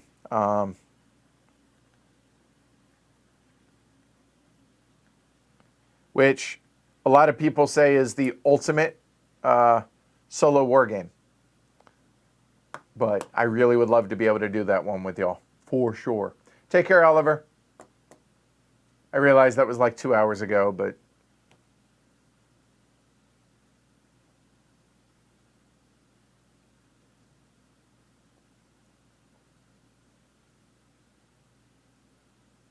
Oh, that was kind of you to say, Andrew. Thank you. Says, love to see people join the herd. Even though I can't watch as much as I would like, I support Heavy Cardboard because having a heavy game ambassador is worth the money as much as anything else. I appreciate that, man. Thank you. All right, Jess wholly supports King's Dilemma as a stream, by the way. Shows how. So that's where I'm at in chat, just to timestamp an idea how far I'm behind. Because, so I realize that most people don't do Q&As like this. They limit it to an hour or whatever. Here's my thought process. If you guys are going to take the time to watch, you're going to take the time to answer, I have a responsibility to take the time, or if you're going to take the time to ask questions, I have a responsibility to respect you in your time and take the time to answer your questions as best I can. Am I long-winded? Yes, I talk for a living. But yeah, I try and answer literally everything that's asked as best I can, unless somebody's just being a douche canoe, which thankfully happens uber rare, which I'm shocked. Let's keep that going.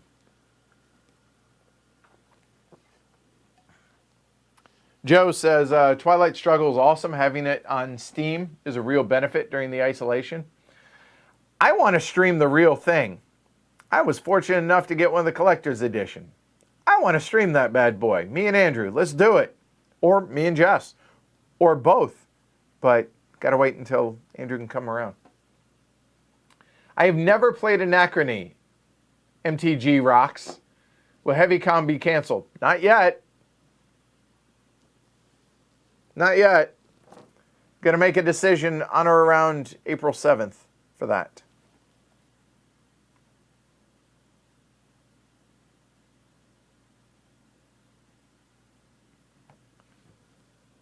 Cuba Libre has solid solo rules. Or if you're feeling honorary, Pericles. All right, Jason. Cuba Libre is the one that I would probably do solo because it's the smallest, right? So to start, but we'll see. Making no promises. If this goes a month, then I will commit to doing it. How's that? Okay?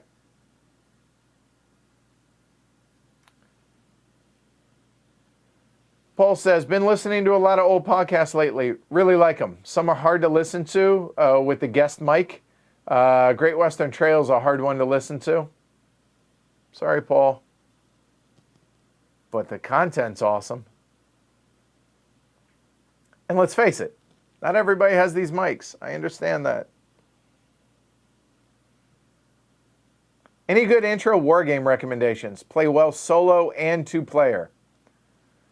Well, two-player, I'm going to highly recommend the block war games, right? Any Sekigahara or the series from Columbia Games that does 8 pages of rules, Hammer of the Scots, Richard III, Julius Caesar, those, for sure. As far as other war games, JT, help me out here. Give him a response to that. I just answered the best to start 18XX with.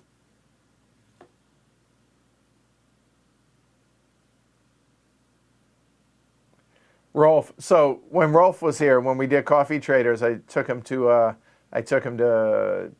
Life Alive, and his wife Yolanda was pissed that he went there, and she didn't get to go because she didn't make the trip from Netherlands. So you guys come back, we'll definitely hook it up, Rolf. Command and Colors, that'd be a good one to start. That's another good block war game as well. How do you rank the Lacerdas compared to each other? Jasmir or Yasmir asks, oh boy. All right, off the top of my head, which I'm terrible about, and don't hold me to it. Oh, in your top 50, you had Vinos, 1. On Mars, Lisboa, The Gallerists, all up there. Kanban, all up there. Escape Plan, probably lower than all of those. What else am I forgetting? Off the top of my head, there's those. I'm sure I'm forgetting like something completely obvious too. But yeah, that's where I would put Vinos number 1, and then On Mars, Lisboa, and The Gallerist, all close to one another. Oh, Netherlands and Greenland also going to be coming because of our relationship with Ion Game Design. Those are all going to be coming as well, Vince, later on this year.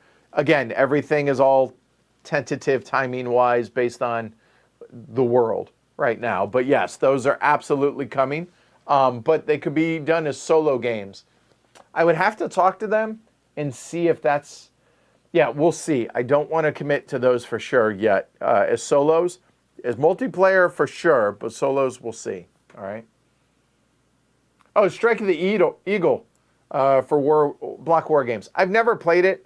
I've had it because I've heard really good things about it. But yes, that would definitely be another one for me and Andrew or the like to do.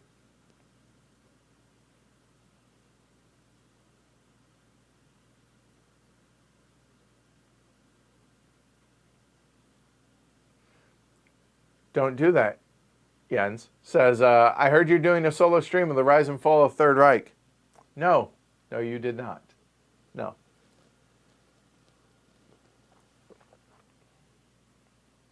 How do you like the new Ride the Rails series? Light or Streamline 18XX? No, they're Cube Rail games. Yasmir, they're nothing like an 18XX at all. Cube Rails, different animal. They have trains as a theme. The end. But do I like the Winsome games in general? Yes, I do. Definitely recommend checking it out. But again, at the recommended player counts. I think 4 and 5 is best for Ride the Rails.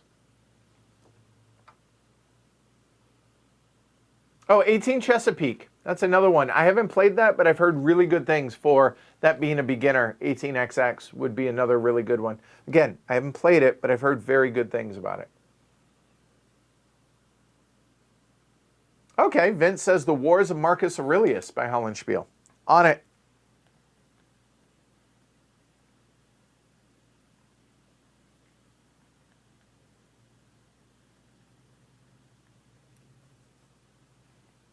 Now that there's time to burn, you should try the Hearts of Iron, the PC game, the last one.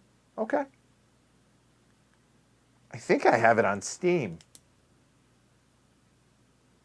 Oh, probably the older versions. Probably not anything new. It's been a while. Hey, Mike. Welcome.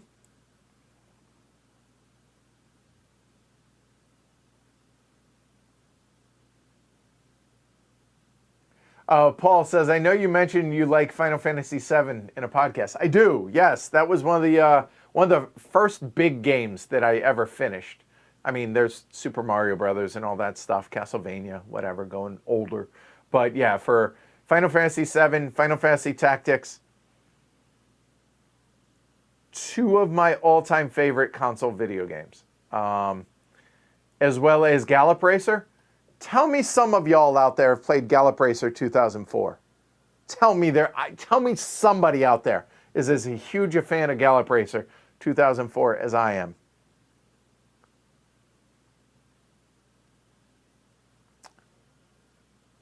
I might bust that out next week. Huh. Anyway, are you stoked for the remake? I am, Paul. Have I played the demo? I have not. I have not touched a video game in way too long. So, yes, looking forward to it, though.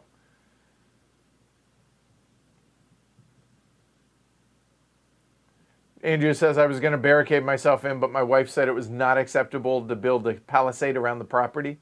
But it would have been cool.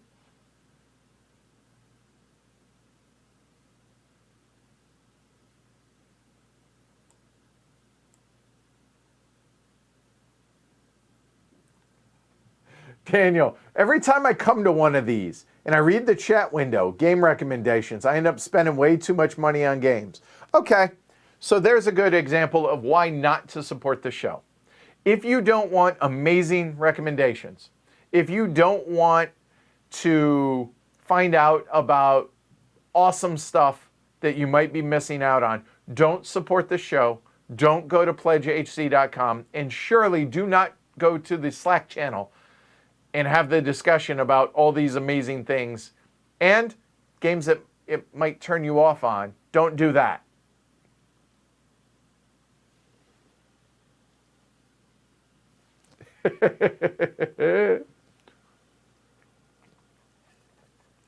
Hey, Tim. Hey, Christopher. How's being a dad? How are you doing? How are things going? And how are things work-wise for you? Yeah, give me an update, dude. I haven't heard from you in a while, so it's good to see you. Hi. Hey, Dan.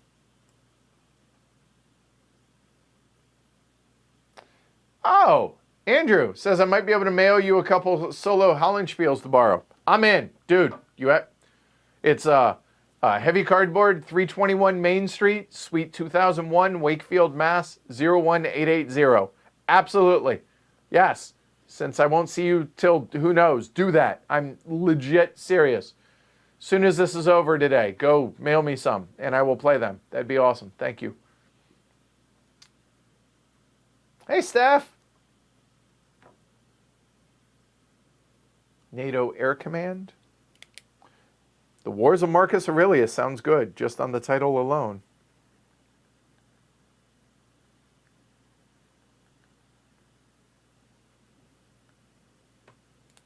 Yes, Christopher, you can still register for HeavyCon. Go do it.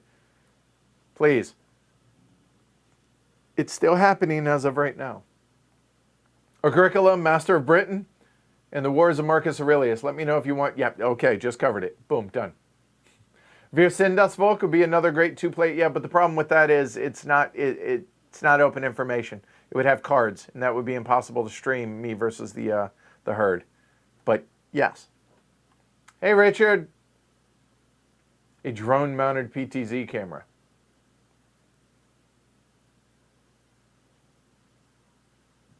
I would have to get a producer at some point first, though, as opposed to being director, producer, game explainer, and player first.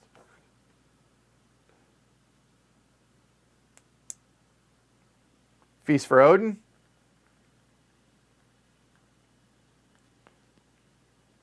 Wait, didn't we stream Feast for Odin Solitaire already? Oh, wait, no. That was multiplayer. It just felt solitaire. That's right. But 62's been mentioned already, Richard. I will add it on to here, though.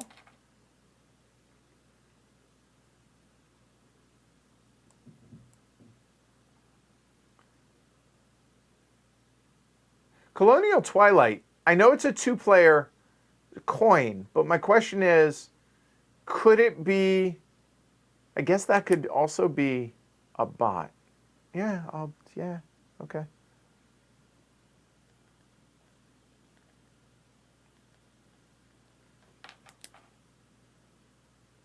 Oh, hey, Skippin'. Circling back, because I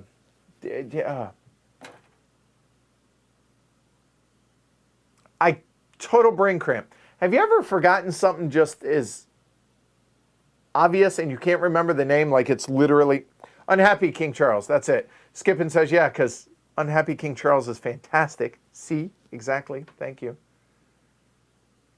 Joe, just my opinion, but you produce the best quality live plays I've seen. I appreciate it. I work hard to making it so. And I'll be honest, I'm inclined to agree with you, but I definitely appreciate that, man, very much. It's always nice to get positive reinforcement, right? But also, I want honest feedback as well. Bernardo says, I can say, having met you a few times, you are very friendly and very genuine. I thank you. Yes, this is me. Like I said, I just cuss more in real life. Well, you know what I mean. Banker Dave, I miss you too. He says, I miss seeing Edward stressing before the live stream and the fist bump just prior to streaming. I miss that too, man. I really miss you. I hope I can see you and Shar soon.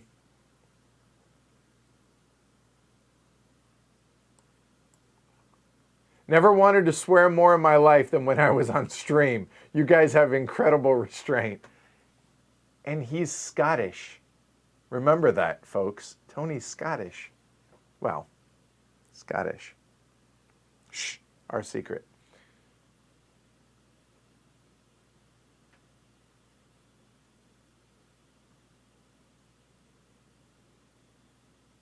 Bernardo says, I believe you're open for feedback and you listen to it. You take heed. I think you're off jail. I think you're okay, I think is what he means. I feel you present yourself as an open-minded individual. If you can take it and it shows you do, you're okay. I appreciate that, Bernardo. Thank you.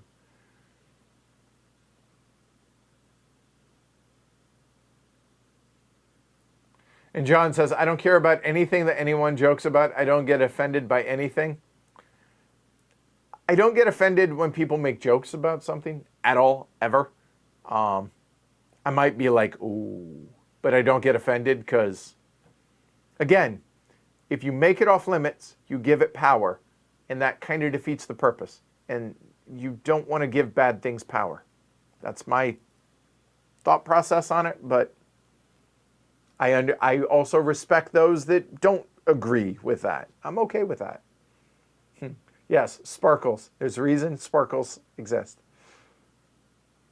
Hey, Nicole. Glad you can make it live as well. And Jess says, yep, it's about taking feedback and learning to do better. I have the sense of humor of a 12-year-old boy. She really does. Mouth of a sailor, too, let me tell you. She's a true Boston girl. But being cognizant and respectful of what may impact others is the key. It's just having empathy, which is something I struggle with, but I'm getting there. So there you go. Right. Yes. There you go, Brianna. One of my favorite was moving the El Grande marker. Yes. See, it's, yeah. All right.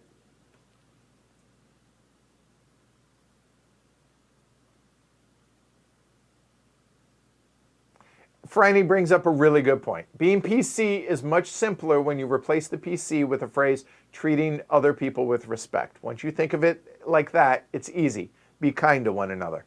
100%. I agree. Daniel says, I've given a thumb. Thank you.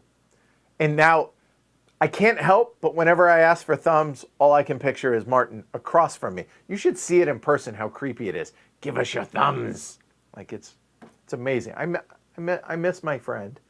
So Martin, if you're watching, I hope you all are doing well and you're missed. So there's that. But yes, thumb, people. Seriously, give it a thumb. I'll be honest. While I prefer a thumb up, I don't care what direction you give it.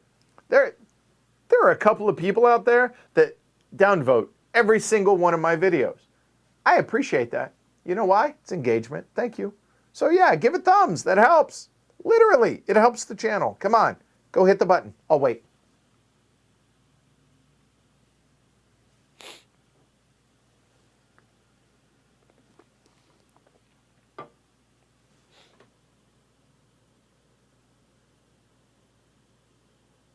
Take your time.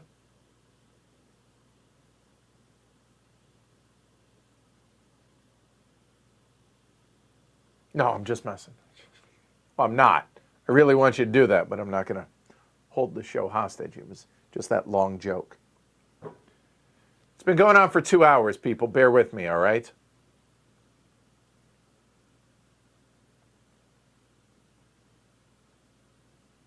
Question about COVID-19 and BGG in November.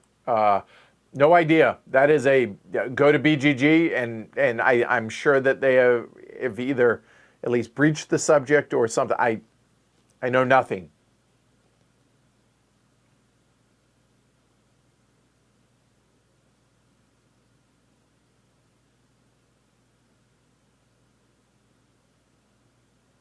Fair enough. See, okay, getting back to the player color thing, JT says, I'm always blue in our group because it's the one color I can always see. All right, see, that makes sense. I get that. If you're red-green colorblind, I totally get that. Or any kind of colorblind, for that matter. Yeah, with Jess, you're not getting green. Yeah, no, that's just dumb. Just don't even try. Yeah, the yellow. Rocky says, interesting on the yellow. I always figured it was something marine related. I could see that, but no, just nobody played it, so I just grabbed it at the end. Agreed, Franny.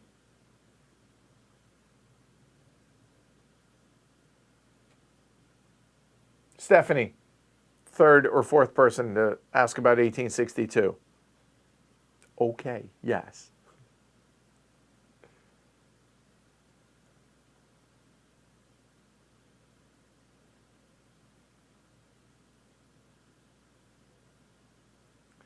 Jess, patron-only tour. You're not helping.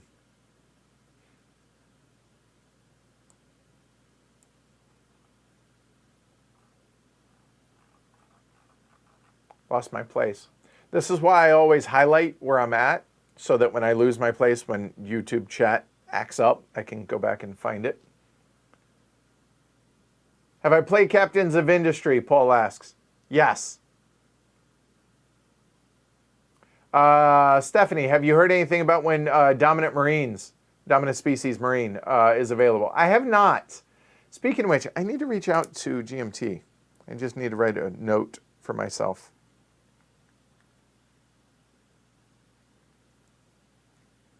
Thanks for the reminder. Hi, Pierre. A bit late to the party. That's probably an hour ago, so we'll let it slide. Fashionably late, Pierre. It's all right. Oh, hell no. The Deverick. What about a patron-only podcast on your opinions of the world issues and politics? Nope. Hard stop. Peter, World in Flames is 5-6 players best. Just saying. Uh-huh. Coming. Tropical penguin. So now all I'm picturing is a penguin in sunglasses with like a pina colada and a coconut with an umbrella, just chilling on the beach, just sitting his little legs, sitting on the beach. That's all I can picture now. Not gonna lie. Anyway, Tropical Penguin says, love your playthroughs. They're well prepared, great teach, great interaction with guests, and great overview of the game itself. Honest and smooth, perfect score. Well, I appreciate it. I would disagree on the perfect score because God knows my teachers can always use work. But I appreciate that. Thank you very, very much. And yeah, everything that you see on stream is genuine from all of us. The only scripted things that you might ever see is we might precede like randomize and put these out. Some of those might not be random. Outside of that, everything else, once the game starts, that's it. That's legit. So we do it that way because we want it to be genuine, but also we feel like it shows the game off better that way. Even if some things don't happen to where we're not able to show off, this special thing or whatever, I think it makes the most sense, and it's just the best way to present it to you guys. So I appreciate that, Tropical Penguin. Again, picturing a little penguin with straw. You're picturing it, aren't you? Collection tour, not happening. Mark, the closet is less disastrous than it used to be. That is true. And funny thing, so I'm pretty anal about making sure that you guys never see me in two shirts, the same shirt on back-to-back streams. I actually have gotten into a rotation cycle now to where I wore this on a stream, it goes to the end of the line. True story. Kid you not. True story.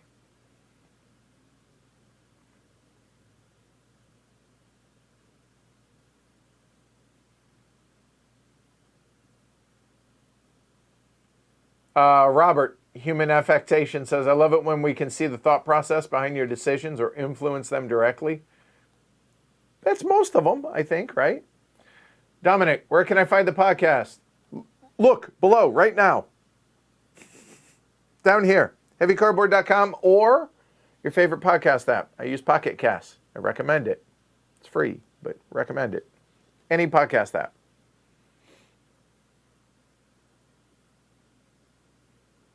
Elk of Legend. Edward, you're awesome. Don't let anyone tell you differently. I appreciate that. They still will, but I will try and remember that more than I used to. BB asks, will you stream some more games in the near future? I'm making no commitments to anything until things have settled down, because outside of solo streams, those I will commit to. But what ones, I don't know yet. Past Saturday, we know nothing.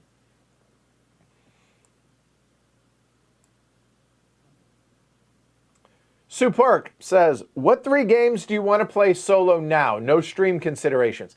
Impossible to do. My life is solely based around streaming the games as well as the podcast. So I can't remove that. Okay? Thanks, Edward. God bless. I appreciate that, Sue. But what solo games do I most want to play? D-Day at Omaha Beach.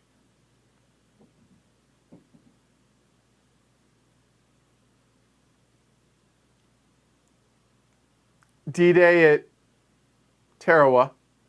No, seriously, D-Day at Omaha Beach. I really want to play that game.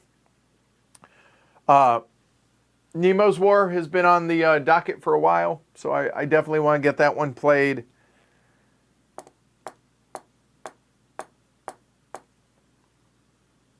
And I don't know if there's another specific solo game that I am jonesing to play. I'm not saying there isn't, but those are the top two. How's that?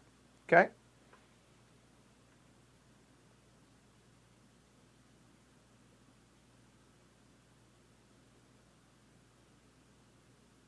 If you'd like to try extraordinarily good tea, try Darjeeling Namring First Flush. Costs some money, but it's definitely worth it. Well, I will say, Shrey has been amazing. So you guys have seen Shrey. He orders his tea online. I can't remember the name of the place that he orders. Whenever he does, he orders some I say for me, but for HCHQ. And then we brew loose leaf tea for game days as well as whenever people come over for streams. So we've had some really, really good Darjeeling tea. And also Khan, correct me if I'm wrong, Khan, but I believe it's his wife's or girlfriend, I forget which it is, mom, I think, runs a tea shop in China. And when he was over there, he picked up some loose leaf tea and some high-end, some not high-end, and that's amazing. So that's awesome. So big shout-outs on them. Let's see. I'm going to write this down, though.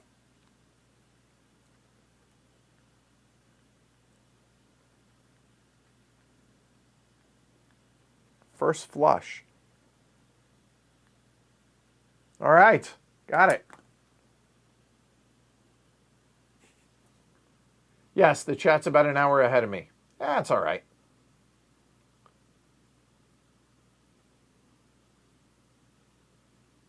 Brianna says, Corey and I, have only heard Jess on the top 51. Of course, we'd like to hear more of her, too, on the podcast.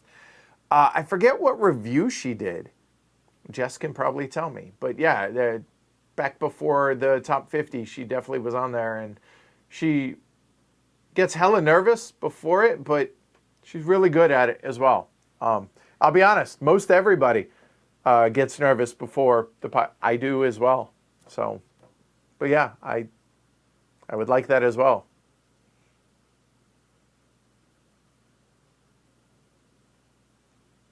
Have I heard anything about PAX Viking? I have, but not super recent, so I don't really have any news on that, Shaz. I'll probably have some new... Oops. Oh, phew. Thought I screwed something up. Foot slipped. I'll probably know something next week, though. So if I do, I will convey it.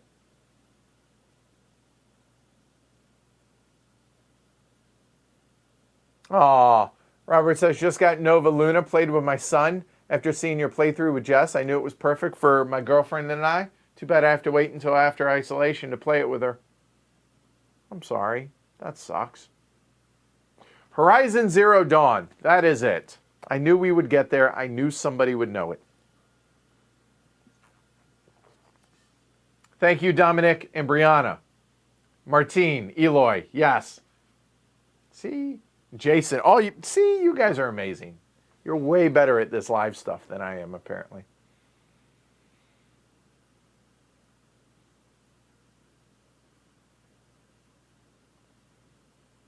Vincent. Afternoon, Edward. Hi, Vincent. By the way, Vincent, I reached out to James on that. I don't see a problem with it, so I'm going to just send you a link after this. I'm going to write a note.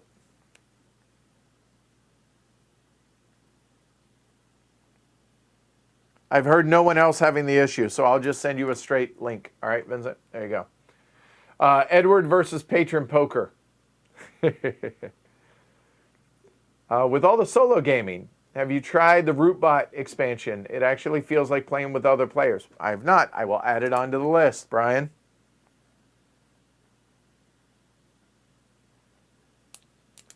Robinson Crusoe. I don't own it, Tropical Penguin. So no, I have not. Yes, Mage Knight. that'll be down the road because I don't have it. I have the old version, so I don't have it. And I'd need to play it a number of times. That one, that's a big one. So, Rajas of the Ganges. Okay, John. For me versus Peanut Gallery.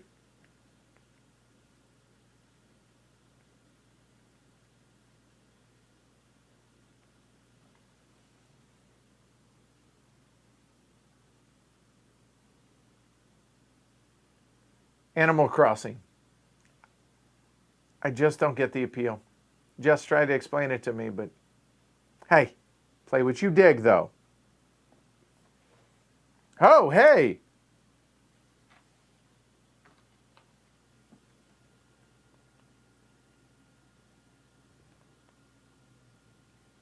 Joseph, cheers. Thank you. Really appreciate the support. Thank you very much. Be like Joseph and the others. Go to pledgehc.com. Support the show. Please.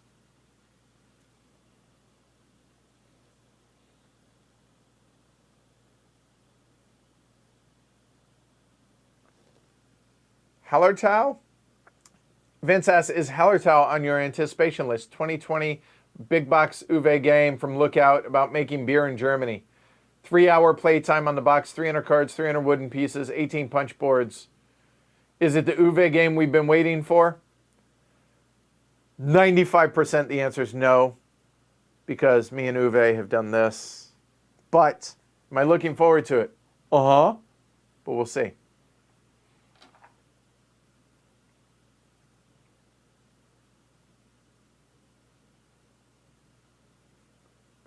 Jess says, y'all, when I tell you the folks at Mexico Lindo know Edward, like they have a table set aside for him always and greet him by name. That is true.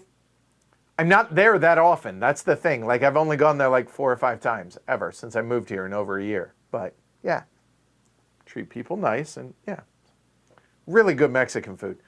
The 3 enchiladas that they have with the 3 different sauces. One's a real like a nice hint of cinnamon in a mole. They have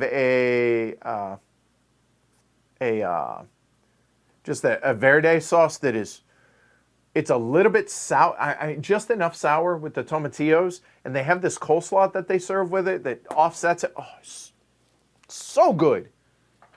Now I'm hungry. Damn it. Jeff Engelstein has a pinball theme Rollin' Right coming out. Yep, Matt, I saw it, I saw it at Gamma, and we're going to be doing something with it with WizKids. Yep. They just released one of the 4 tables for print and play a couple days ago. We could do that. I will do that. I will put that down. Oh.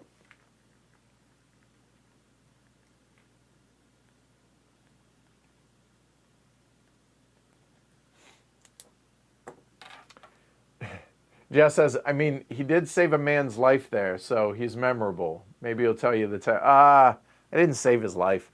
But we were there last summer in Mexico Lindo, sitting outside and back.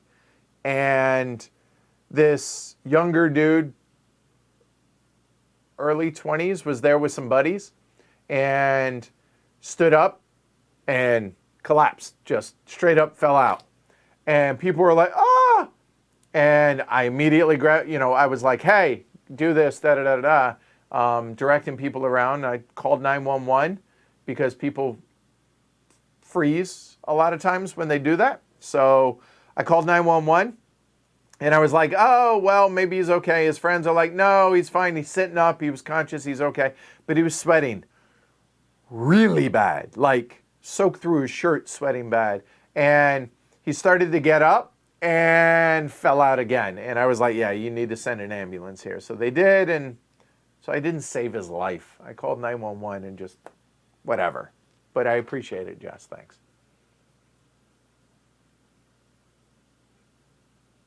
Twilight Struggle, Through the Ages on Steam. Yep.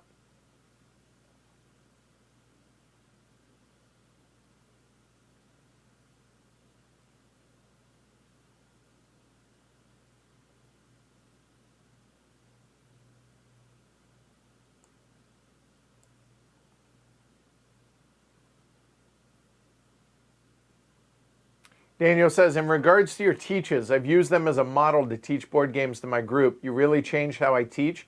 It's a difference between night and day. Thanks so much. Awesome. So I'm curious, on that note, what changed? So what is it about it? So for me, I teach the way I want to learn.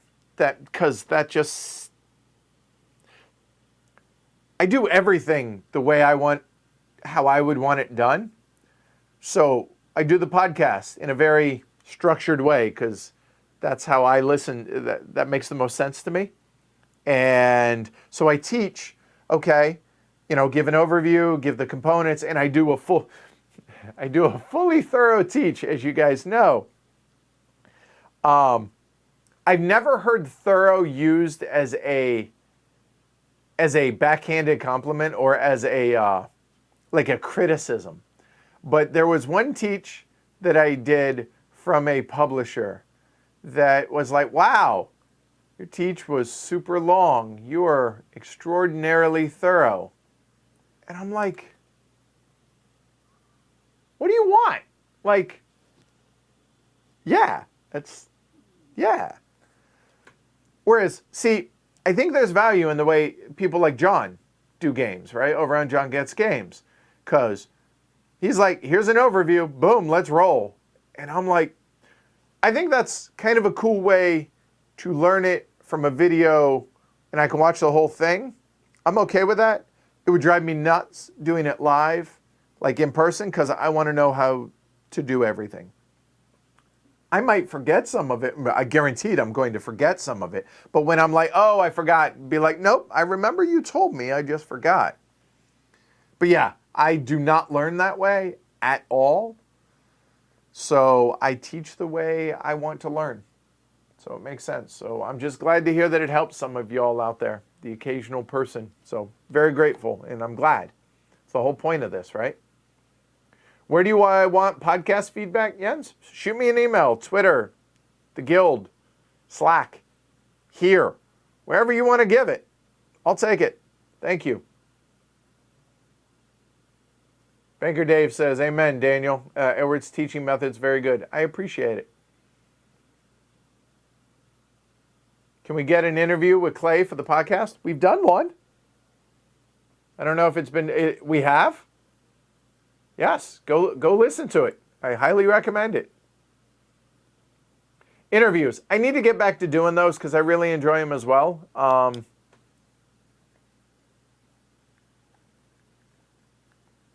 Is there anyone in particular you guys want me to interview?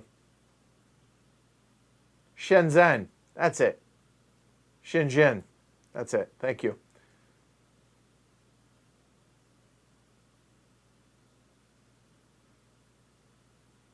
All right. Well, stay safe, Vince. Well, stay safe, everybody, for that matter.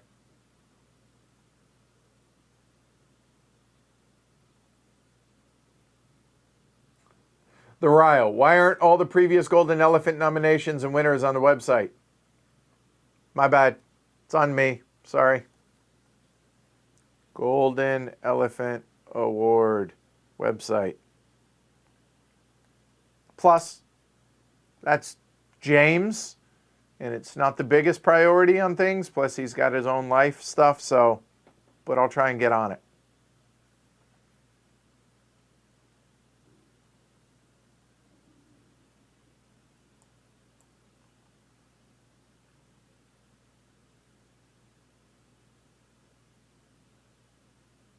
Oh, okay. And Vince says they're basically, things are back to normal. The bars are open and everything in Shenzhen. Shenzhen. Cool. Good. Glad to hear that. Robert says, also on a personal note, I love the in-depth minutia you get into on the reviews. For those of us without a real playing group, it allows me to live vicariously through you. So, awesome. Good. I appreciate, I'm glad to hear that, because sometimes I feel like we go a little too far, but at the same time, I'm okay with it. I don't mind it. I just worry that it's too far for most of the folks that listen to it. CO2? I don't have it. And unfortunately, Khan has it. And I don't know when I'm going to see Khan again, so can't do CO2.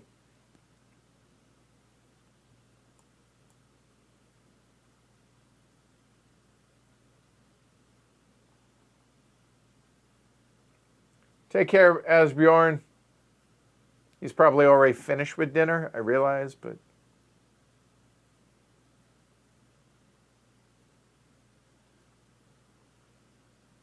Later, Elk. We'll be playing. Have you noticed an evolution in your taste of games? I've noticed 3 to 4 different eras in my career, if you will. Air quotes on that. Somewhat. A lot less so than a lot of the herd. So here's what I've noticed. So it's less so for me because I have to stay somewhat gaming agnostic. I mean, obviously heavy games, medium and heavy, that hasn't changed. War games in 18xx, that hasn't changed. But what I've noticed is this, and this isn't a critique, this is simply an observation, that it seems a lot of the folks that were following the show early on have gone down one of 3 paths. One, they are kind of like me and they still like all types of games. Or they've gone hardcore down the 18xx wormhole, rabbit hole.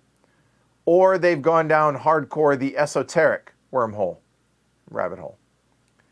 And it seems that the latter 2 don't really connect with the show anymore because of the fact that they say we do too many, like, I don't know, we don't do heavy games anymore, which is patently false.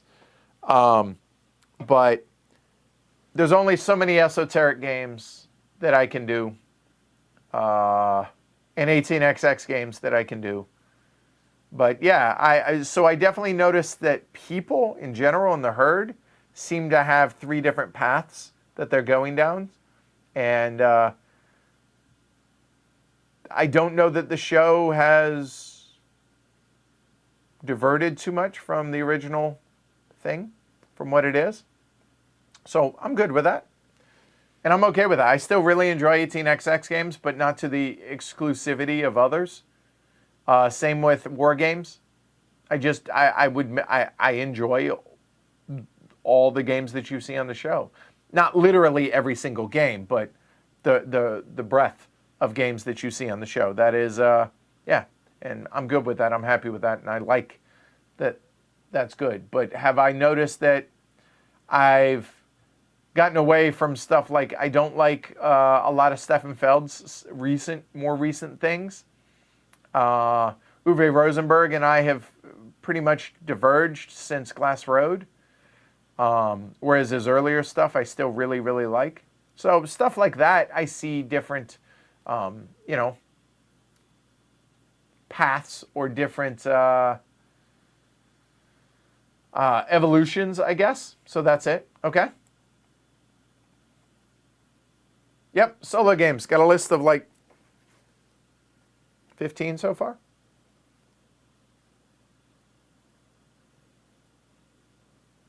We've done CO2, Robert. We've streamed it. I would recommend checking that out.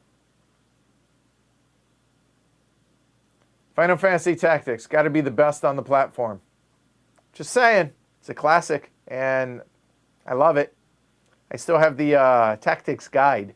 It's in pieces, but I still have it. Final Fantasy VIII, better than Final Fantasy VII. Sorry, no apologies.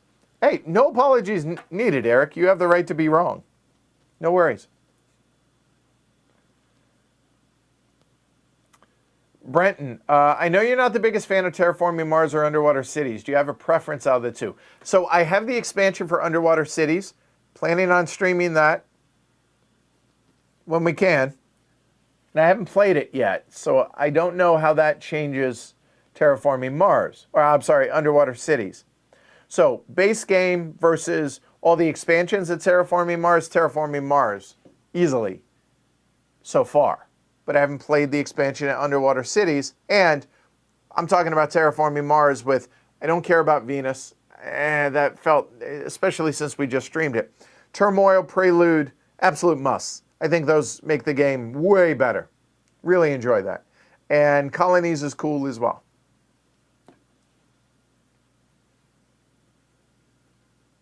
Have I played Sentient as a thinky filler yet? Have not, Paul. Plicey asks, will you be streaming Alibari at some point? Yes, we're actually going to have a Tony Boydell week here at Heavy Cardboard. We're going to do Alibari. We're going to do Snowdonia Collector's Edition and other stuff by him. When all this is done, because I want to make sure that Martin is a part of that. And so, yeah, when we can.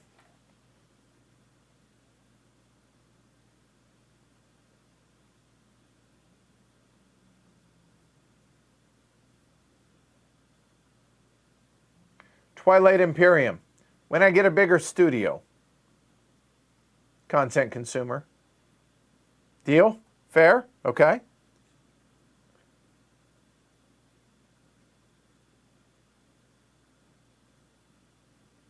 Joe says, this show is like buying the diesels in 18XX. Most of my Euro games rusted. It's made me reevaluate the games I have in my collection. And because of Heavy Cardboard, I've replaced good games in my collection with great games. Mission accomplished right there. I'm awesome. Let's try that. That's awesome. I'm really glad to hear that. We're almost 3 hours in. A little grace, all right? It's constant talking. Little grace. Thank you. But seriously, Joe, that was nice of you to say. I appreciate that. Oh, that's right. Christopher. Wife and I are both still working. She's still pregnant. Baby girl due in September. She works in a doctor's office, but thankfully they're not taking patients right now. They're doing teleappointments. Good. She's also helping the hospitals screen for COVID, sending people to the right numbers and places. Awesome, man. Good. I'm glad to hear you guys are doing all right. Good luck when the little one comes, and hopefully we can see you before then. All right? Stay safe. Field Commander Napoleon. Good call. I have that too.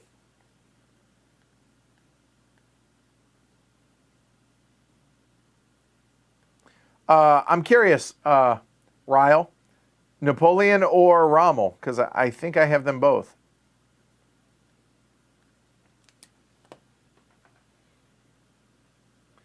Yeah, my bad. I got timing wrong. My buddy Jody, him and his wife just recently had their baby. I think that's what I confused it with.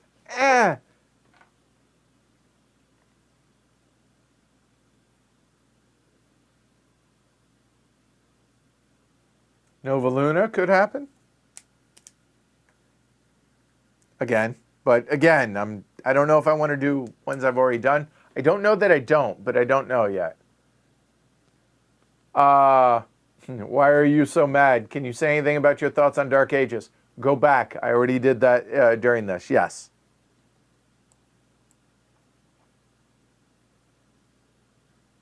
Hands in the Sea was supposed to be this week. Going to be whenever Andrew can come back around.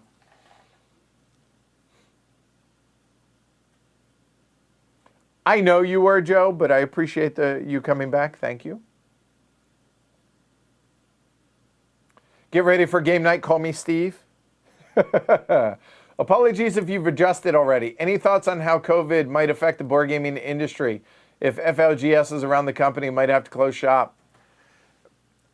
I'll be honest. I'm worried about that. I'm worried about small family-run businesses just in general, like restaurants, neighborhood bars, just all that stuff.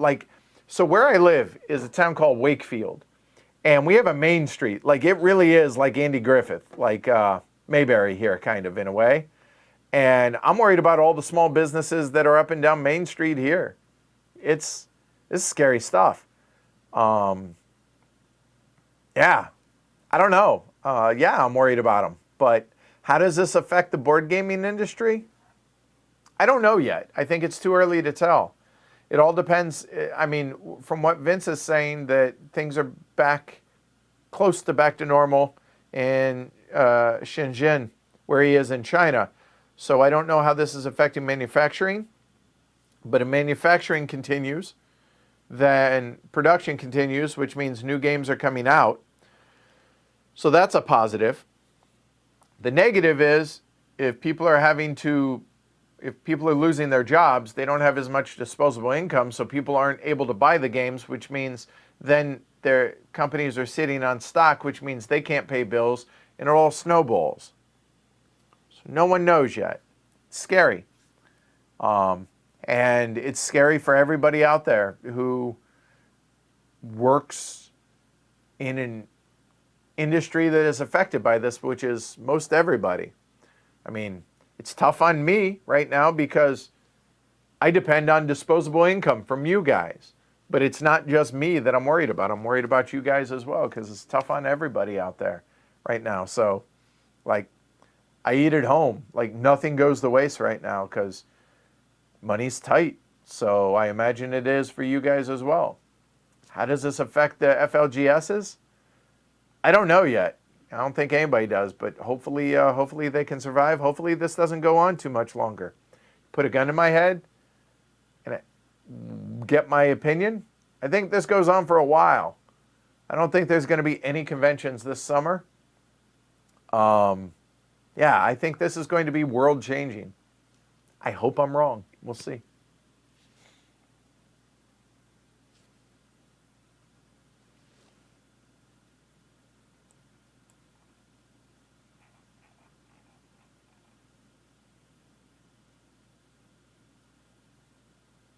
Yeah. Oh, there you go, Steve. He says my FLGS was ordered to close for 3 weeks. He's unsure if he'll be able to reopen. He had to lay off all his employees. I get it. That's what I'm saying. Scary stuff, man.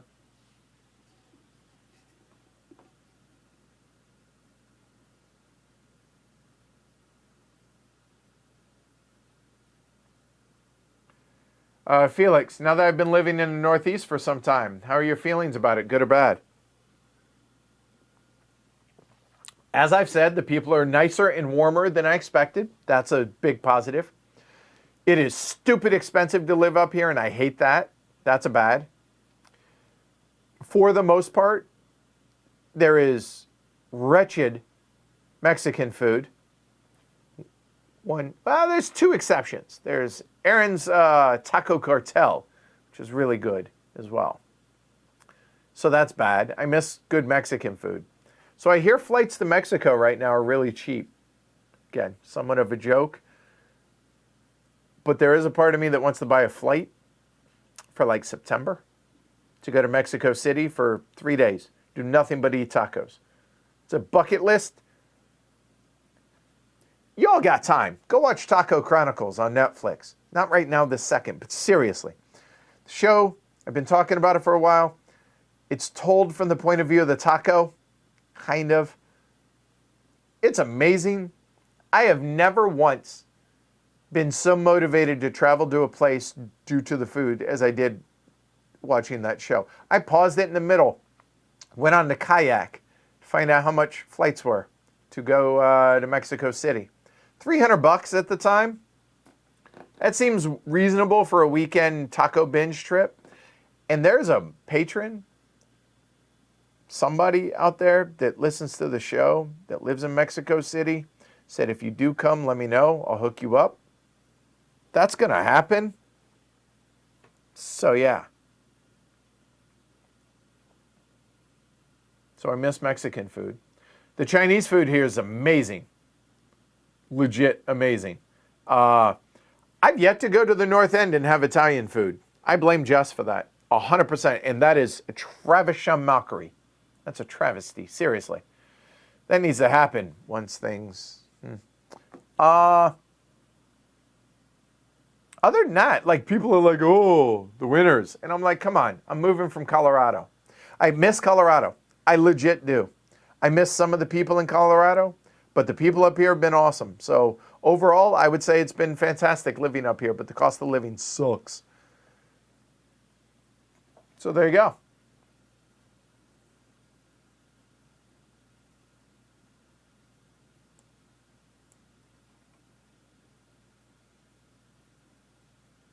Paul asks, and what were your thoughts on Captains of Industry? Really wasn't a big fan of it. It's been a couple of years since I've played it, but I remember playing it a few times and just didn't grab me. Yeah.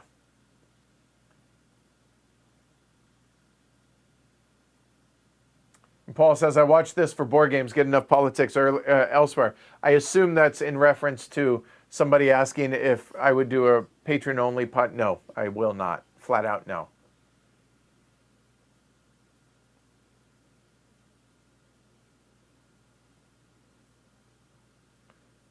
Is it Boja 70 or Boha? I'm going Boja. Boja. Well, hi, Edward. Well, hello, Boja. A question, an answer. Do you recommend PAX Premier 2? Yes. Hard stop. The end. What kind of player, in your opinion, fits the game? Comparison to other games.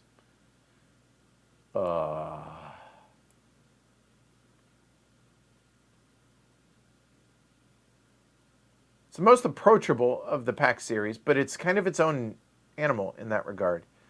But if you like the types of games that we like in general, I think PAX Premier is a game that is going to appeal to a whole lot of people. Martin was able to bring it to his significant other, who she likes some, but not all heavy games, and loves it. I think it's fantastic. Yes, just comparison to other games. I mean, you're building a tableau. It has a market that conveyors out. You have board presence and ever-evolving alliances. And they're not really alliances. They're very, very tenuous and temporary. And it's just, for such a mechanically relatively simple game, it is deep. It's thematic.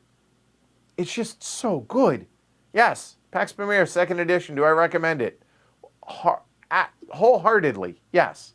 Is it for everybody? No. Go watch our playthroughs of it. That's what I would recommend, and check it out. Because, yes, absolutely, I recommend it. GMT Mr. President, great solo game when it comes out.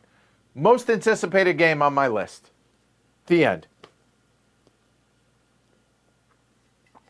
Paul, I need to send you some Smith tea, local in Portland, Oregon. So my question for you, Paul, is why haven't you? Why haven't you done that? Yeah, please send it. I will drink it. I will give you thoughts. Yes. Please. Thank you. Any chance at a Watergate podcast? Been digging it. Would love to hear your take on it. I don't know that it's a big enough game for a podcast review, but could we talk about it as far as like on the front end of the show? Yes, that could happen. Could. If we play it again. Won't promise, but if we play it again, because we streamed it during the streaming through Gen Con. Rocky, I prefer my teas iced from Long Island. Fair. Fair. Ooh, Navajo Wars. And Comanche, it's Comanche Wars, right? Also, good call, Alexander, or M. Alexander. I'll add those. I'd probably do them in reverse order. Comanche first, then Navajo, because from what I haven't played them. I have them both. I haven't played them yet, but I've heard that Comanche is kind of an evolution of it, and it just is an easier entry point than Navajo, so it makes sense for me to do that first, then go to Navajo. Not so much for me, but for anybody out there watching it. That makes sense? If you could only play one game in solo mode ever again, what would it be? Carl asks. I'm going to cheat and say D-Day at Omaha Beach, and I've never played it because I've heard it's that good. There you go. But a non-solo game, but in solo mode. Oh. Oh, I have no idea.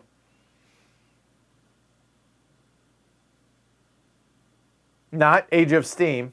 Definitely not Age of Steam. Not Dominant Species. I'm trying to think of like my favorite games. Not Through the Ages, because solo, no. I don't know. Yeah, I don't know the answer to that, Carl. I'm sorry. Do I know Tinner's Trail from Martin Wallace? Yes. Any thoughts about it? Yes. Really enjoy it, Stephanie. I want to stream it. I tried to get it out on the stream not too far in the recent past. Didn't work out, but that's going to be on the shorter list of things to stream when things get back to normal.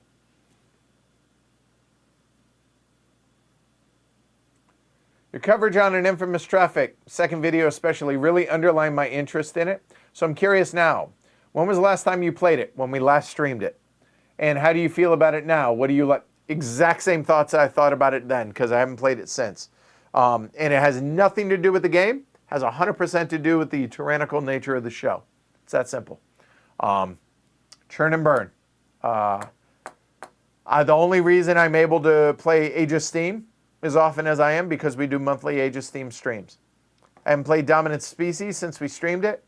I haven't I think maybe we have once. I think we played it once since then. I haven't played Through the Ages since we streamed it. So there you go, because the show.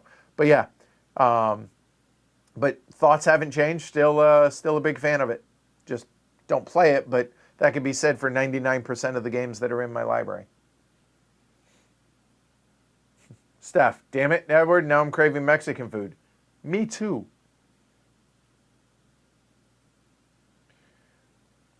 See, Carl asks, what kind of game, what game that currently doesn't have a solo mode do you wish had one? Mine is Brass Birmingham. See, and I feel strongly about this. If a game wasn't designed to play at a certain player count, I don't want to shoehorn something in it. That's God's honest truth. Like, I can't fathom Dominant Species played solo. Through the Ages, solo.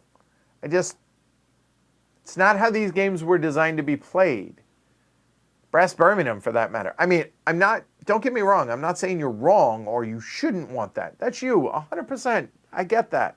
But for me, I want the best that a game can be.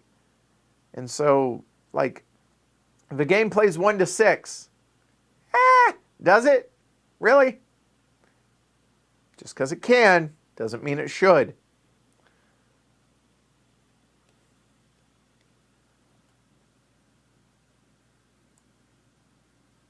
Am I ever going to review Flotilla, Paul?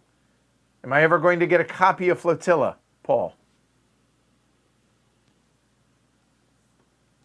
Daniel, regarding teaching, in my more naive days, I basically went through the rule book and explained as I went. That's not naive. That seems common sense to me.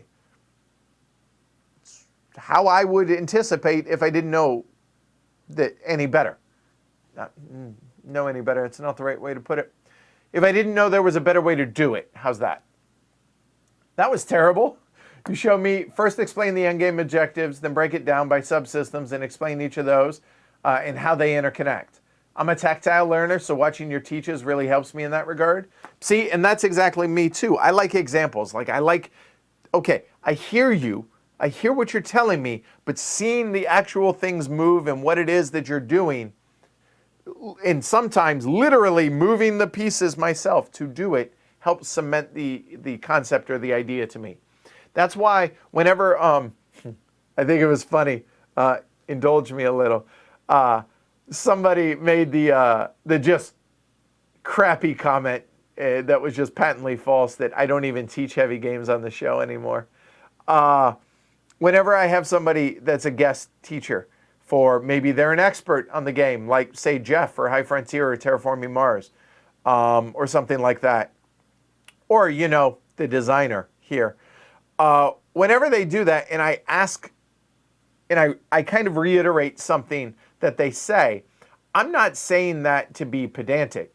I'm saying that because I want to make sure that either, even if I know it myself, I'm trying to drive home a point that is really, really important that everybody at home should make sure that they cement. So I'll either move things and reiterate what they say or just reiterate what they said because it's important. So because that's how I learn. So that's why I do it. So I get it. And I'm glad to hear that that helps you, Daniel. Nate Hayden. There's a hell of a good interview. Problem with that. Now, I know Nate, not very well, because he lived just south of Denver. And I met him a few times at the local conventions. And he and I would go to war bidding in the local auctions there. Nate Hayden, for those that don't know, makes some of the weirdest games in the world. He designed Cave Evil, Oh God, the mushroom eaters, and others that I can't think of off the top of my head.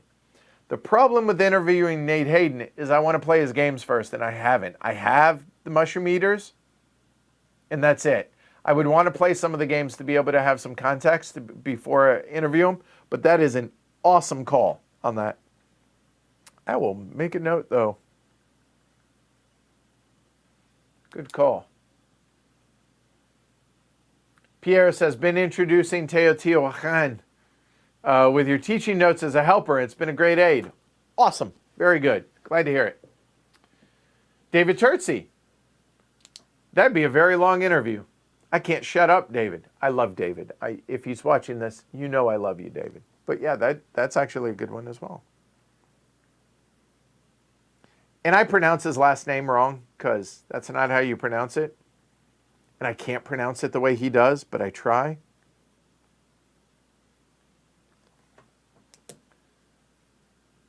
Jared, interview of Vital Lacerda. I think I've interviewed Vital twice. Go check him out, definitely. Also, Jamie Stegmeyer. Richard, I think teaching can be different. I like quick outlines of games if I'm just trying to get a feel for it, but a thorough teach when I'm playing a game properly. I get that. I agree. I can understand the merits of that, but I just want the whole kit and caboodle up front. But I get that, Richard.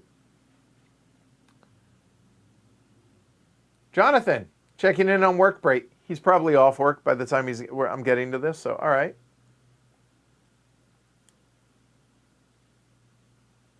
Oh, and CO2 for Vital's games.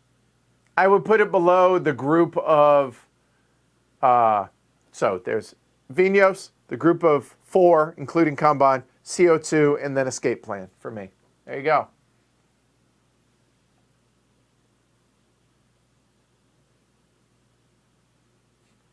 Eric says, I tend to teach like you do, Edward. I'm the designated teacher in my group. By the way, kudos to all of you guys that are the guys or gals, but guys, generic.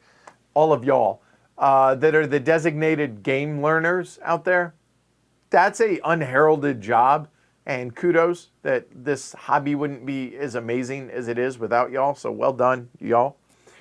He says, we have a guy that pretty much wants to know every single rule mentioned up front. Otherwise, he feels I know more than he does.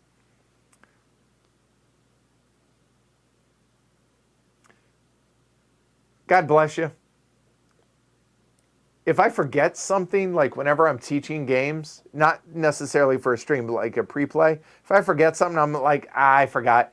I don't do it because I'm trying to keep things back to try and win. I just forget. It's sad that... Moving on. You get the idea. Jared, I second teaching style of Edward. Love your teaching style. I've used your videos many, many times for the first time we played games. Awesome. Hopefully at chipmunk mode, because I realize that my teachers can be long. But again, I'm thorough. And some people say that's a detriment. All right, I'm cool with that. Craft Dragon says, I get the reverse response sometimes. Why don't we just play the game midway through the teach? That hurts my soul, but I get that, yes. Brianna, finished her online workout. Good, hope it went well.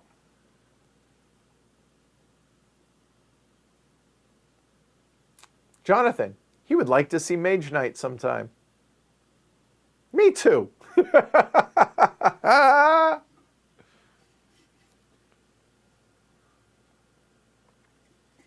Plicey, we've already streamed Ivor the Engine. So probably won't include that. It's not going to be every game that Tony Boydell has done. It's going to be some. But we've streamed that already. We did that at the passing of, I cannot remember the gentleman's name. But yes, we streamed Ivor the Engine already. A pre-recorded game of Roads and Boats, Andrew. Why would you want to see that? We've already streamed it twice, I think. We may stream it again, but why would you want it pre-recorded? Foothills. If I get a copy for Boydell Week, yes, I need a copy of that.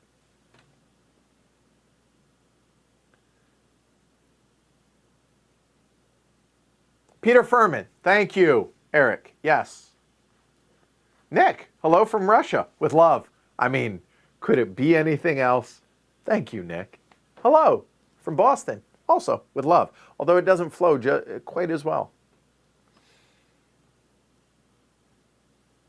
Red Eye Ghost says, I popped into my FLGS yesterday and the manager said their business was actually doing really well and they've started to do curbside pickup and delivery, but she was worried about what would happen if they were to shut down. So, okay. But as things get worse, that's where things get scarier, right? I get that. Richard says, I booked a hotel for the new dates of UKGE, UK Games Expo. When is that, Richard? I made sure they're cancelable, as I'm not sure all the UK will be back to normal by the end of August. So here's the nice thing regarding HeavyCon is I called the hotel the day I got back from Gamma, and everything is cancelable. So that's good. Also, I have intentionally dragged my feet on invoicing people and getting paid for that because of the fact that I don't want to hold on to people's money for a year if I can help it, because I'm not going to be able to do refund. It's just easier this way. So yeah, so I get that. Mara, on a positive aspect, is the fact of people turning to board games during the uncertain times in which we stay home. I've had so many requests for recommendations from non-gamers. That's a positive. See? Silver lining to all this. Mom Gamer, hi. Saw you at Essen. You were so nice. Oh, yay. Thanks. Big fan. All right. Thank you. One question. How do you deal with a disagreement with people you love? In what way? You mean other than throwing a tantrum? Throwing things at them? I'm kidding. Totally. Just kidding. What do you mean? How do you deal with a disagreement with people you love? Please stay safe. I appreciate that. You as well. Hopefully, try and talk it out, whatever it is. Hopefully. There are instances where I've tried and people have not been receptive to that. In that case, I guess you go your separate ways. Jonathan, having visited Mexico, I must say the food is absolutely amazing. You're not helping here, Jonathan. Seriously. There's a chef. He has a show on PBS. It's probably Rick Bayless? No. Anyway, he focuses mostly on like Guadalajara and the west coast of Mexico. Rick Bayless, right? Is it? I don't know. Anyway, he turned me on to, I loved Mexican food. I really love Mexican food. It's my favorite cuisine now. And yeah, I want to go to Mexico City and I want to go to all the places where all these specialty tacos are from. Like the Homa Carnitas, the Homa Barbacoa, all of that. Al Pastor. But yeah, I want to go to Mexico City and just eat. That's it. I want to eat tacos all day, every day. Yes.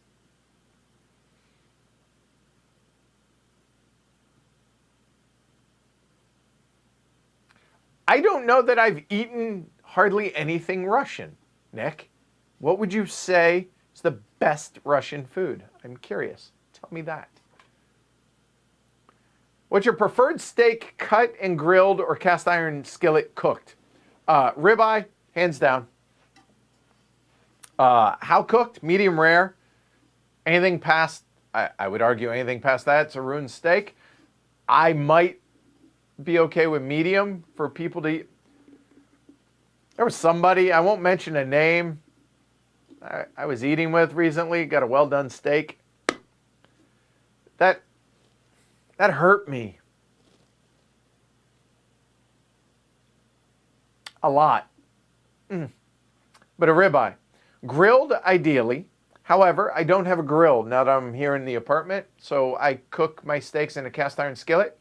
Depending on thickness, a few minutes aside, throw it in the oven to finish, and then take it off the cast iron skillet and out of the oven. Let it rest for about 10 minutes with a nice compound butter. I'm starving, people. I need to go eat. This isn't helping. Just saying. And as I say that, because people are going to ask, maybe. But if not, I want to talk about it.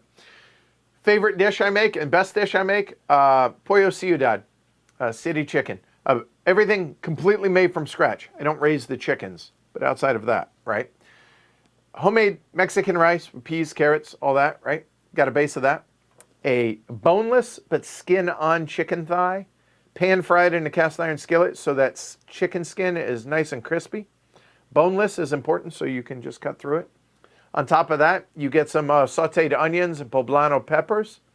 Then on top of that, you have a cilantro and mushroom cream sauce thickened with egg yolks. So good. A little bit of brown sugar in there as well. And then the thing that is the most important part of the, I would argue all of it's important, but you get the idea. It's a serrano and tomato, pickled tomato relish that is so good. So good. You toast all the pickling spices, put it in some vinegar along with a little brown sugar, serranos, tomatoes, and it just oozes down over the top of everything. You get one bite. That is culinary perfection, in my opinion. By far the best thing I've ever made. And the thing that I want to make the most. I keep threatening to make it for everybody on game day. When I try and do it, like something comes up and we're not able to get everybody here. So, but yeah, pollo ciudad.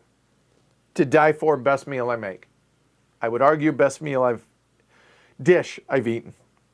So there's that. Hey, Scott. Have I played any Russian board games? I mean, we did Smartphone Inc. That would be one. That's from Cosmodrome. We were the first ones to stream that. That was good. So that's the one that comes to mind. I'm not sure about others. There may be, but that's the one that comes to mind. Ramon, hello, says, hey, Edward. How do you approach the learning game process of any complex game? What steps do you take? For instance, do you speak with the developer, etc.? Can you details, please? Great question, man. I'm really milking this so it lasts. Got about that much further before I caught up to y'all. All right. So how do I learn? In a perfect world, we'll start from the very beginning. Open a box, right? On the table, whether it's here or downstairs. I will get everything out, get all the components out, and look at them, and look at the rule book, and try and match. This is why I hate rule books that don't have pictures for the components. I want to be able to match up this with this and be able to see the name and just start associating that. Because, again, I'm a visual learner, so seeing that and being able to like move it and touch it, whatever, that helps me. So I'll lay it all out. Not set it up, just lay it all out, literally. Like, don't take the components out of the bags necessarily, punch anything, whatever. So I'll do that, then I'll punch the game. Then if it's a prototype, I will have already gotten some information from developer, designer, publisher, something like that. Then it's a matter of literally going through the rule book and first I set the game up based on like a 3-player game. Literally, I'll set it up as if we're 3 players, but I'll have the player boards all near me so I don't have to move, obviously. And I don't set it up for the camera. I just have it closer to me in the whole 9 yards. So I do that. Then I read through the rule book. And then as I do things, if things don't make sense, I'll go back to the picture of everything. And, I keep doing a lot of flipping for, okay, the action cards. Okay, which set of cards are the action cards? That stuff, whatever. I go through the rule book. Then I try and play through a few turns, and anywhere that doesn't make sense, I will go back to the rulebook. If at that point I can't find it, then I will contact the designer, developer, publisher, whoever I've been in contact with, whether it's phone number and text. Sometimes I call them, depending on who they are, like Raymond Chandler for City of the Big Shoulders. I've been known to call him. Rainer over at Board and Dice, Clay at Capstone. I'll just straight up call and be like, dude, what's up with the rulebook? Because this ain't in there. And it'd be like, you're kidding me, whatever. And then we'll go over it. Sometimes I'll email, whatever. And that's it. If that isn't a perfect situation, then anybody that's going to play it with me, if I'm not going to be able to do that beforehand, I'll email them or more likely Slack message them a copy of the rules or a link to the rules. Say, hey, try and read these before you come. And then we try not to do a lot of sight reading, like opening a game up cold and then just trying to learn it at game day, because that's a miserable experience. Try not to do that too much.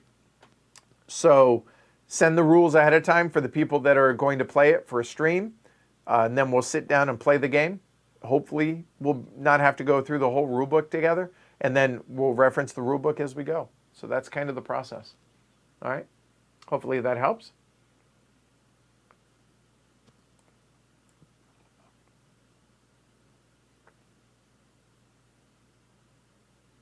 Jonathan, similar question. How do you convey the fun of a game during a teach? I often teach games that not everyone has bought into yet, and I'm wondering how to convey enjoyment aspect of a game. I'm lucky in that regard to where anybody that comes to our game days, they're just in, right? I mean, they're like, what are we playing? Let's do it. Let's hook it up, right? Whatever it is. Oh, shipping in the Mediterranean? I'm in. Ancient Rome politics? Let's do it. Purely mechanical game, no theme? I'm in. So that, I'm not the best one to explain, or I'm not the best one to ask about that.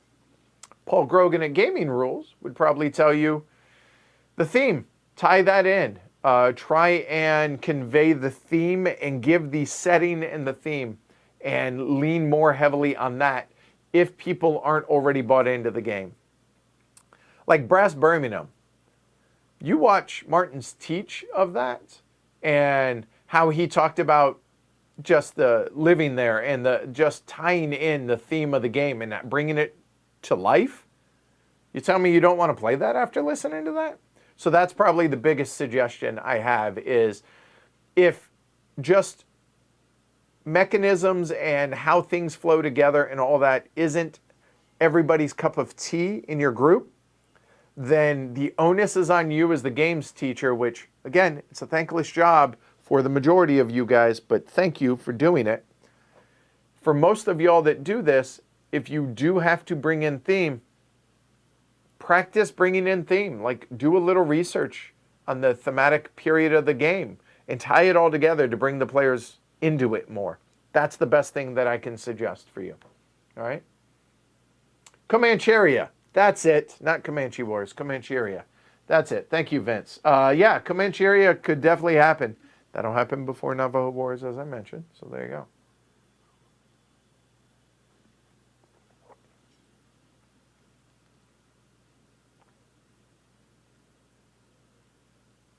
Oh, okay.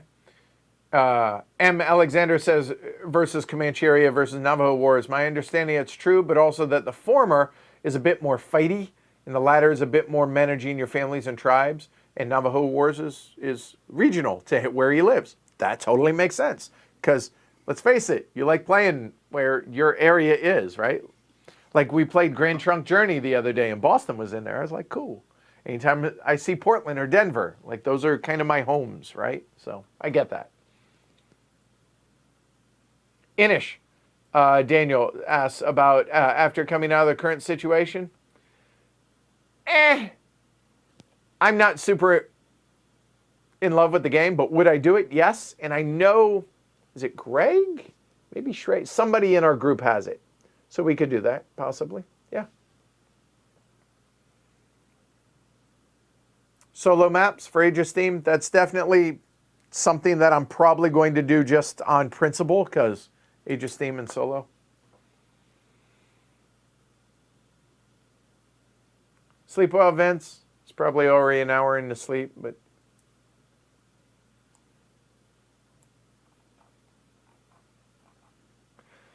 Unachimba. Hello. Hi, Edward. Hello. I remember you talking about why you don't like co-ops.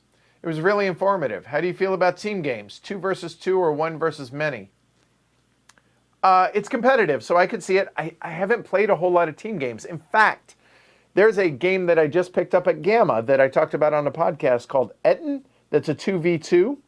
It could be more if you get multiple copies of it, or maybe not multiple copies, but could play like 2 teams of 4 different teams of 2, but 2v2. Not opposed to that. I think that's cool. Again, co-ops I don't like because competition and decision making. I want my decisions to matter. So if I play better than you, I win. Co-ops, it's all hold hands, sing kumbaya. That's not why I'm playing games. Just doesn't scratch the itch for me. Usually, I say that, but I mean, I just played Escape Plan, and that's a solo / cooperative. I thought that was awesome. So there are exceptions to this. I like escape room games, exit game, that type of stuff. I'm hoping I like the King's Dilemma, stuff like that as co-ops. I like that idea. But as co-ops in general, no. But team games, sure, I give it a try. San Quentin Kings, that's another Nate Hayden game. Yes, and After Pablo, that was the main one that was a bucket list game and has been for a long time for me. After Pablo is.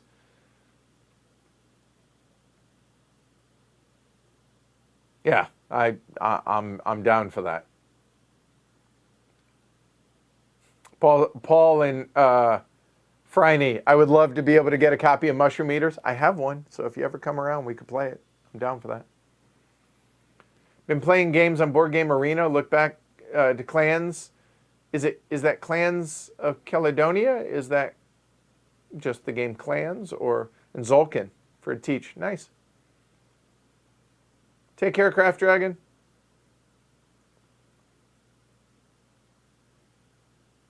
Oh, that's interesting. John Wheeler says, I love learning games. I think it helps me with my English, especially reading comprehension. I learned English by listening mainly through sports. That's awesome. That's cool. What's your native language, John? I'm curious. By the way, speaking of sports, it's weird. There's only so much rerun. Like, I'm still following, like, NFL free agency, right? I'm following what my Cowboys are doing. I'm still following the draft because the Ducks. I'm following recruiting for the Ducks.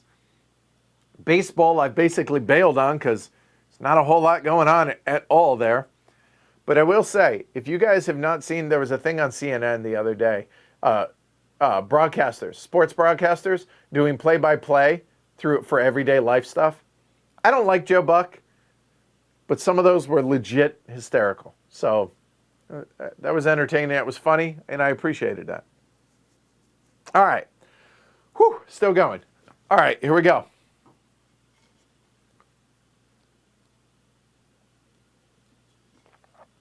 Wicked Loki, hello. Happy to join late. It's all right. You can go back and watch.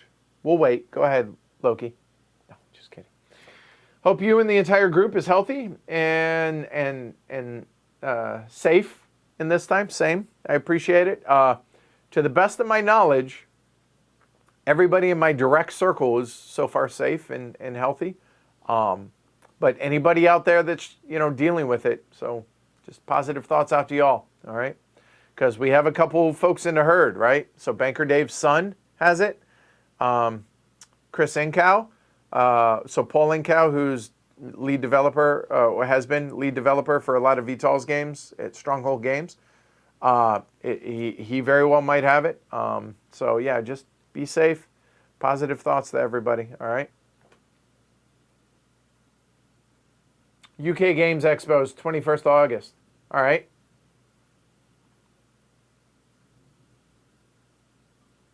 Phasing player, so mushroom eaters, eating mushrooms, LSD, right?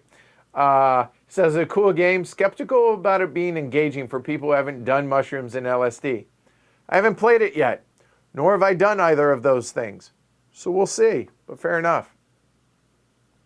Mom Gamer, how do you spend your day, Edward, being home at all? I'll be honest, not much has changed for me here. I've maybe tried to take the occasional day off more, I guess. But what has changed? I still got to prepare for streams, still got to get ready for podcasts, still trying to answer emails in a timely manner. I'm failing, but I'm trying. And trying to schedule things and wrangle cats, which is my game group. I don't mean that to be like normally before all this, it's wrangling cats. But now, hey, who's available? who wants to come around, who can, da-da-da-da, and doing all that. So not a lot has changed, honestly, for me within here, because I didn't really leave the house a lot anyways. If I left the house, it was to the grocery store or to go play poker. Well, I don't go to play poker, and the day I landed from Gamma, I bought like $300 worth of non-perishable groceries. So I'll go to the grocery store a little bit, like for hot dog buns. But I have hot dogs and, a lot of non-perishables, so I eat a lot of that stuff. So, and some healthy stuff, yes, too, vegetables. Just saying. But yeah, other than that, not a lot's changed. Just this went way down there for a while, and it was really scary. Put it in perspective, lost a couple $100 in income a month, which is trivial compared to what other people are dealing with, which I'm not trying to make mine out worse. You guys understand. So it's awesome to see it rebound. I'm very grateful for that. Very, very grateful for that, because we're all struggling right now. So other than that, yeah, honestly, not a lot has changed because I didn't leave the house a whole lot to begin with because the show is my life. So there's that. More cooking and baking with HC. Yeah, if you guys want to hear about it, I'll talk more about it. Not necessarily on this. I'm saying on the podcast or whatever. Tell me.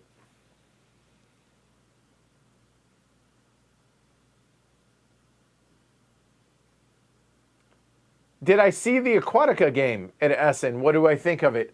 It looked interesting, yes. That also from Cosmodrome. We haven't gotten a copy of it, but if we did, then I would definitely want to try that. That looked really, really interesting. Yep, that was on the anticipated games as well. Again, speaking of Russian games, right? Banker Dave, having lived in Mexico for a couple years, I have to agree, the food there is the best. Yep. That's not to say I don't love Italian food, Thai food, Chinese food, Spanish food, Turkish, Moroccan. Yes. But you got to have a favorite, right? Age of Steam, my number one game. Could fluctuate. Mexican's my favorite food. I just love good food. Life's too short to eat crappy food. Although I do. I eat fast food. I hate it, but I do it. But yeah, anyway.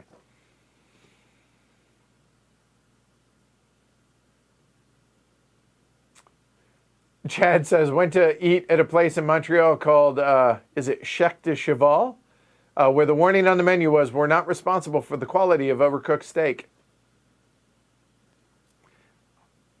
There's a part of me, I've always wanted to open a steakhouse. Always have. I've always also wanted to open a diner. And I've also always wanted to open a restaurant where you don't order. You get served the food and the drink. I've always wanted to be a chef. Although chef is one of the hardest jobs in the world. Running a restaurant is terrible. It's horribly hard. I grew up in the restaurant industry when I was little. So that said, I've always wanted to be like, no, we serve steaks medium rare. The end. You can't do it, I realize, but there's a part of me that wants to. Anyway. Take care, Stephanie.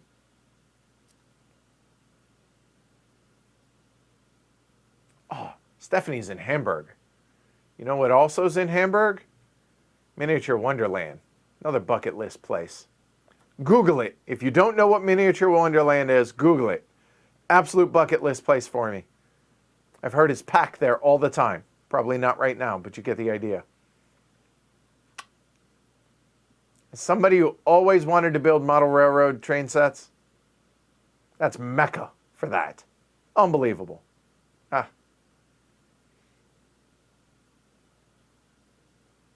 I have not played any Chip Theory games, I don't think. I don't think I have, Brian.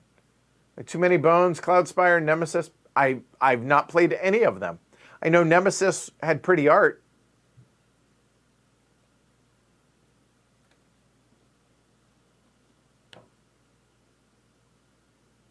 Oh. Well, Phasing Player, mention this to him then if you're going to talk to Nate tomorrow. Cool. Sassbits. Hi, Edward. Love the channel. Thank you very much. I appreciate it. As we can we expect a top 10 list of some kind? I don't do top 10s. I do top 6s. I think it's been a while. Just wanted to let you know one of my favorites from the recent past. Keep doing what you're doing. I'll add it onto the docket. It's a very full piece of paper.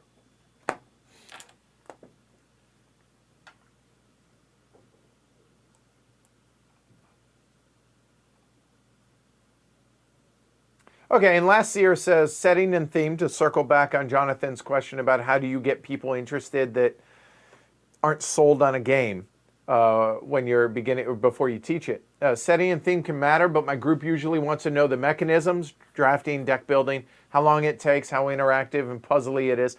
I think all that kind of makes sense. I kind of try and do that in my teaches as well at the very beginning a little bit. Yeah.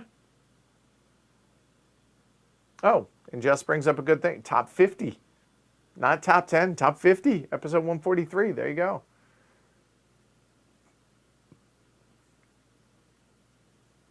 Yes, the crew, D-Crew. Last year's a co-op. That's one that I do like. So it's not a hard, fast rule that Edward doesn't like any co-ops. Just very particular, apparently. That was fantastic. I really like that. Co-op with a defector. Never played one. I mean, unless you want to kind of, I mean, I guess it's a team game like Secret Hitler, right? Which, here's an interesting thing. Last year at Origins, we were playing Secret Hitler at the meetup, the Heavy Cardboard meetup, and it didn't even occur to me. So the Board and Dice guys were there. Board and Dice guys are Polish. Secret Hitler. You can see where I'm going with this. They were just amazed. They weren't abhorred and they weren't like, oh my God, why are you playing? Like, they were just like, wow, really? They were kind of surprised by it, I guess, which, again, completely understandable. And see, to me, I completely understand where they're at. I imagine I would probably feel similar if I was in their shoes. On the flip side of that, games that have difficult themes in them or where you are playing on the wrong side of history, to me, make compelling themes. Stuff like Secret Weapons of the Third Reich, where you are scientists developing secret weapons for the Third Reich. I don't know that I would say I'm excited about that, but that's one of those, really? But it doesn't turn me off from the game. So, but I completely understand why some themes or settings would absolutely turn people off in a game. Like, there is a line, I suppose, to where, like, how far before a game is just too repugnant to where you're on the really wrong side of history. Because if you're willing to play something on the side of the Third Reich, okay, two things that, like, no. I mean, if something were to incorporate slavery and you're on the wrong side of that, hard stop, no. Or concentration camp stuff and you're on the wrong side. No, just no. So there is a line. Where is that line? It's somewhere in between those two things, apparently. But everybody has their own line, right? Some people, Secret Hitler, hell no. Completely understand that. You could retheme it. So we're talking about the stuff with like with a trader mechanic, like BSG, Battlestar Galactica. Never played it. Would I play it? Sure. Am I excited to play it? No. But am I interested? I suppose if somebody wanted to play it, but am I ever going to be like, you know, I want to try this? No, not really. So, okay. That went down a path. I guess that happens when you're almost 4 hours into this.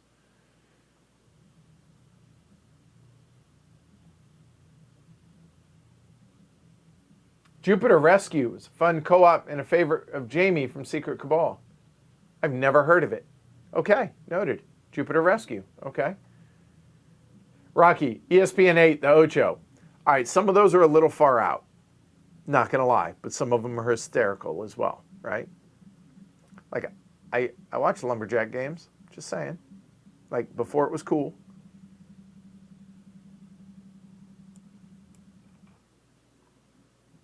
All right, John, main language is Spanish from Puerto Rico. Lives in Florida. We get English classes throughout school, but really basic. Always been exposed to it, but really learn by listening to sports. That's awesome. That's really cool. Excellent. So if you guys have watched the stream, I think we've done it. God, I think so, right? The stream Dominant Species, where my copy is tricked out with the Safari Limited little rubber minis. Robert just got his. Says polar bears, chameleons, flamingos, frogs, spiders, and ants. I approve. Awesome. Borgasol, greetings from Norway. Always appreciate Heavy Cardboard and what you do. Thank you. I appreciate you watching. And Norway, that's awesome. I appreciate all the folks that enjoy the content, but I'm partial to everybody up in Scandinavia ever since I've been up there a couple years ago. Fun Solo, Gaia Project, Scythe, Maracaibo, Arkham Horror Card Game, Horrified Spirit Island, Terraform Mars, Forbidden Desert, Tiny Epic Galaxies. Some of those, yes.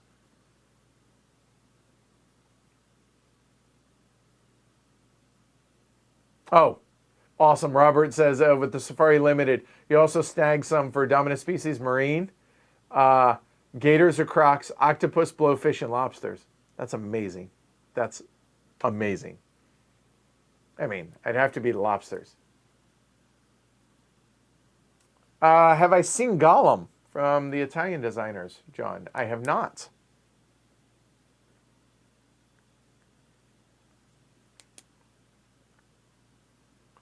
Do I play any variants? Dominant Species? Nope. Am I opposed to it? Suppose not, but almost every game of Dominant Species has a new player in it, so I just play the standard game, and I'm good with that.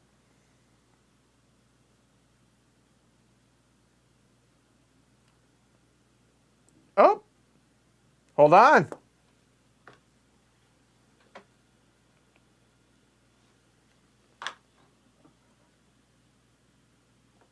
BSA, cheers. Thank you for the support. Oh, that feels good on the throat. It's a lot of talking. Seriously, thank you for the support, everybody. Thank you. Whether you support the show on pledgehc.com, or you're just watching, or you listen to the podcast, spread the word. That is the biggest thing that you can do. So this helps keep the lights on, literally. Spreading the word is the biggest thing you can do for the show as well. So those two things. So thank you, as well as obviously listening and watching. So thanks, y'all. All right. Trismegistus for solo. Little too easy, John says. Okay, all right. Favorite strategy in 46? Guidoda asks. I don't know that I have a set strategy in any game. Huh. Yeah, I play too many games and I don't play them enough to have a dead set strategy. Except I tend to go one of two directions in Dominant Species. I would argue that Dominant Species, Dominant Species is the only game that I would say that I legitimately have strategies set for, kind of. And then it's, dependent on how people are playing and the cards that come out. I don't know that I have strategies for any other game. That probably also explains why my record is as it is in games. Huh. Well, yeah, that's an interesting thing to think about. I never thought about it. All right. Last Seer says, Longhorn in Reading, not far from you, good for steak. I'm either going to go to a high-end restaurant for like a really high-end quality prime steak, or I'm going to make it myself. Although I will say, there are certain chains. I don't like chain restaurants as a general rule, but if I'm like out on the road somewhere, I will try and find something that's not a chain. But if I'm going to, I'll be honest, like Outback, Longhorn, whatever, because the steaks are just solid. It's a solid steak. Is it amazing? No, but you know what to expect there. So at least there's that, right? So, all right. I'm not going to lie. Guilty pleasure, Aussie cheese fries from Outback. I haven't eaten at Outback in years, but Aussie cheese fries. Yes. Carlos, how do you determine the people that will do playthroughs with you? The people that are available in my group that want to do it. Hey, I put up a schedule. I have a Google Doc that people can sign up on from our local group, and then we go from there. Now, there are specific games that I ask specific people to be a part of because I think they're going to be, that they're just a good match for. But outside of that, whoever of our local group who is available and wants to. Now, obviously, like Jeff for Terraforming Mars and Joe for Terraforming Mars and like High Frontier. Those guys, relative experts, and Jeff is doing the player aids for High Frontier. So that's a no-brainer, right? Eric Brocious and Joe Huber and Joe Rashanen and Michael Chuck and those guys for 18xx games, when at all possible, they're experts, obviously. But other than that, it's who's available. So they sign up. I try and make a schedule. And again, it's like herding cats. So, hey, I have this schedule set for the next month to 6 weeks. Who's available? Please go sign up. Oh, there's nobody for this game. Please go sign up. So sometimes it's really difficult on some of these games because they're volunteers and they're doing it because they want to do it and they have fun with it, but sometimes they need breaks too. So it's just a matter of that. So, but part of what keeps it fresh is, hey, what do you guys want to stream? What do you want to do? And that helps keep them into it as well. But obviously there are some that we're just committed to for sponsored playthroughs and everything. But I'll be honest, I'm fortunate in that I have a game group that they genuinely like being able to play these games way before any of y'all get to. So that's kind of a cool perk. As well as just in general, oh wow, let me see what the cool hotness is. I mean, we're all gamers. It all can be exciting. Oh, what is this? And there are others that they're like, yeah, I'll do it. You know, that type thing. So we're human.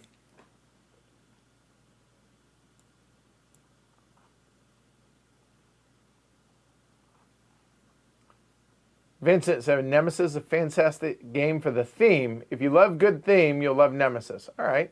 Hey, Chisholm.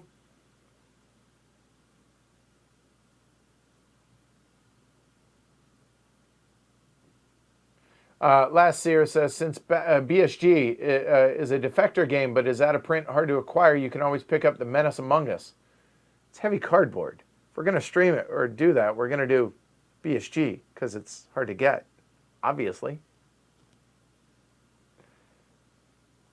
Mom Gamer says, I never enjoyed heavy games, so I started watching Heavy Cardboard. You showed me how interesting and challenging it is. Thank you for that. Yay. Awesome. And the other big thing for streaming the games, somebody had asked hours ago, now, why streaming as opposed to recorded? I wanted to be able to show in real time that, wow, we actually have fun playing these games, right? I mean, it's not all, 4 hours of this. I mean, there is some of, but it's us cutting up and having a good time. And yeah, so I wanted to be able to convey that to people. And I think we're doing a pretty good job of that. Some streams better than others.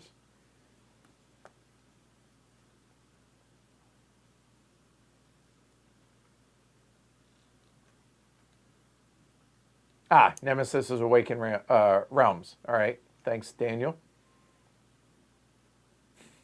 Sergio, by the way, 3 hours and still going strong. So I guess that timestamps where we're at on this. Just play. You warm the cockles of my heart. Love Gallop Racer 2004. Thank you. Thank you. Amazing game. God, I love that game.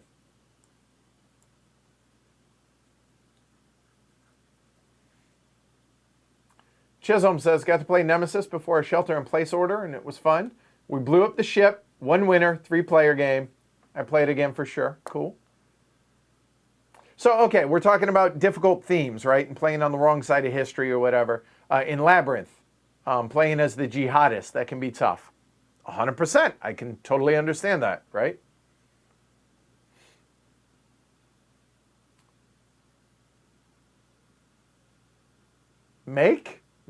Bacchus? Mayak? Greeting from the Netherlands. Greeting from Boston. Have I ever played Train Heist? I have not. It's our most unliked game. Have not, Brianna.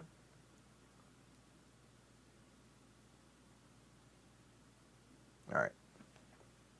Just making sure I didn't miss any. So, okay. Oh, Eric's been keeping track. That's 7 this stream. Awesome. Thank you for the support. That's 7. You would think after 4 hours I would know where to point. Nope, still don't. Richard, off to cook dinner. I'm jealous.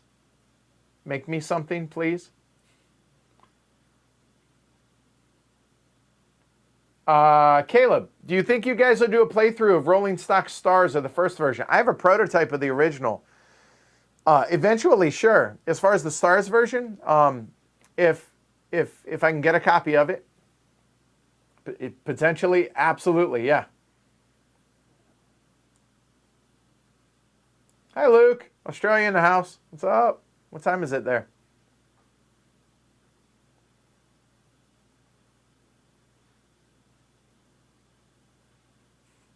Scott says, we played Root last night on Tabletop Simulator. It was a good time. It took a minute to get used to the interface, and by a minute, I think he means a little bit. But then it went quickly. The Underground Duchy did not fare well. According to Last Seer, apparently I have clear Age of Steam strategy habits. I'm unaware that I do in that case. Fair? Oh, Borgasol. That's BSA. All right, awesome. Thank you. Paul, when you lived in Portland from the age of essentially, well, 10-ish to 18, time framing, I'm 44. Did you ever go to Sailor's Steakhouse, one of my favorites? I grew up serious trailer park trash, hella poor. So no, I've never even heard of it. So no, that was never going to be on the docket. The only expensive meal I ever remember eating growing up was in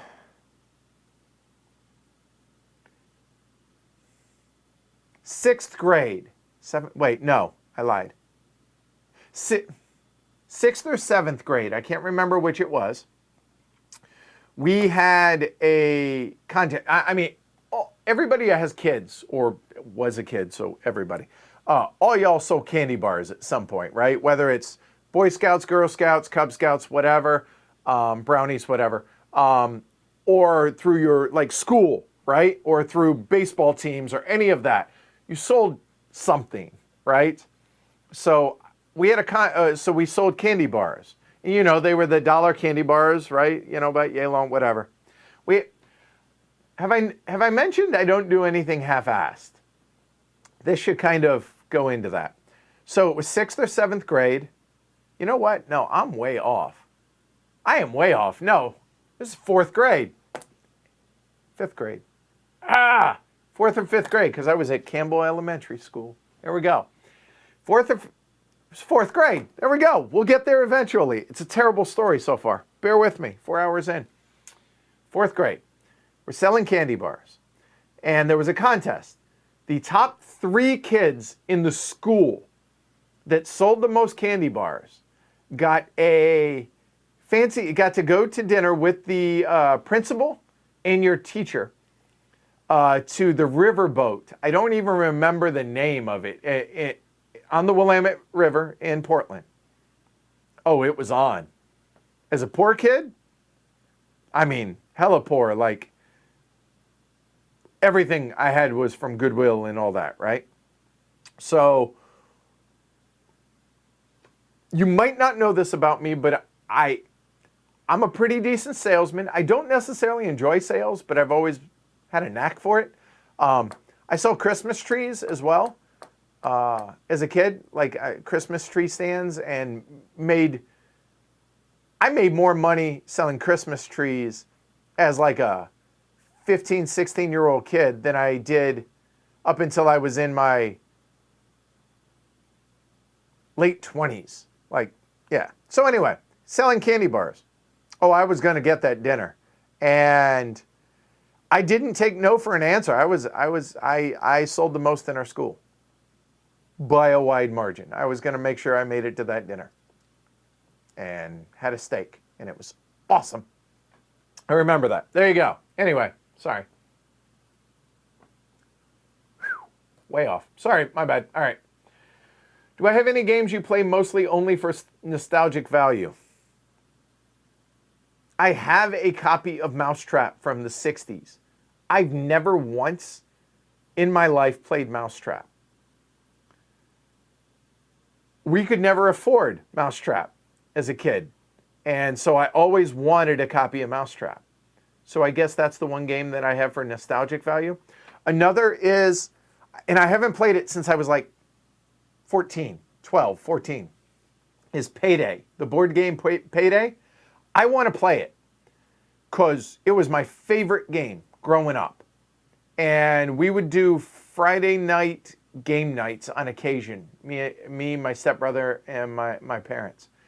And I remember whenever it was my turn to pick, it would be Payday. I love that game, and I don't even remember why.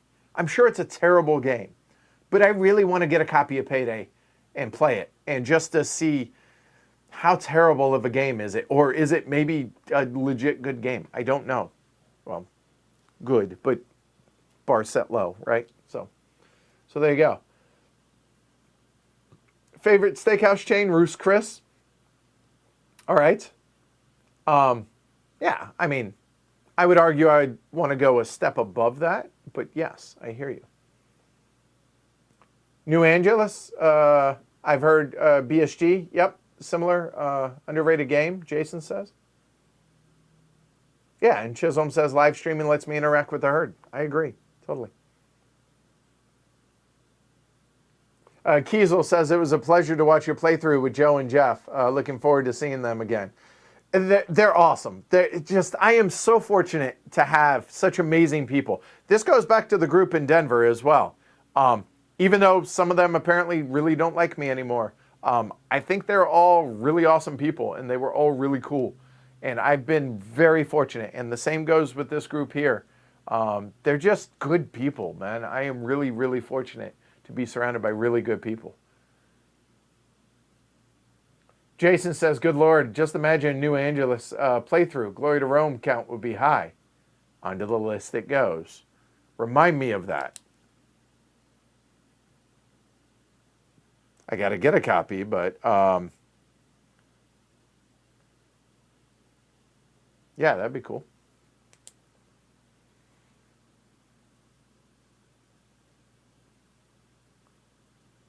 Paul says, oh, that place has a 72-ounce steak challenge. There's a place in Amarillo where I live that has it as well that's famous.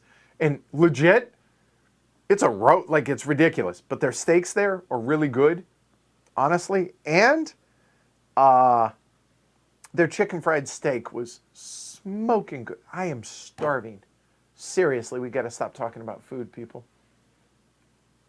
All right, Daniel says, if I had to pin an Aegis-themed strategy on you, Edward, it would be that you pick Loco quite often. That's just smart. I don't think that it raises to the level of overarching strategy, though. No, it's opportunistic play, I would say. Chip, still live? Best Ask the Elephant ever. I don't know if it's the best, but it's damn sure the longest. We've hit 4 hours almost. Steam Wheeler is the riverboat. There we go. Mousetrap was the game I wanted to love as a kid. I have no idea if it's even a game or if it's just what do you call those? What the mousetrap is, right? There's a term for what those systems are. I love those things. I can watch those for days, along with Marble Olympics. If there's ever a time, since you're not going out of the house, check out Marble Olympics here on YouTube. It's stupid and amazing, and I love it. Recommended. And if you do, I want to know what team you're on. What team do you root for in the Marble Olympics? Everybody watching, you have a task now. I'm serious. And some of you are going to watch it and be like, really, this is stupid. And then you're going to keep watching it, and then you're going to fall for it. I'm just saying. There you go. Jess loves Payday. See? There's a 4.8 rating on BGG. Damn. I still want to play it because, there's a part of me that almost doesn't want to play it because I don't want to lose that. It's not going to ruin the nostalgia because back then, it's not going to ruin. Did I have fun playing it? Yes. Do I have good memories of it? Vaguely. I remember being happy and having fun.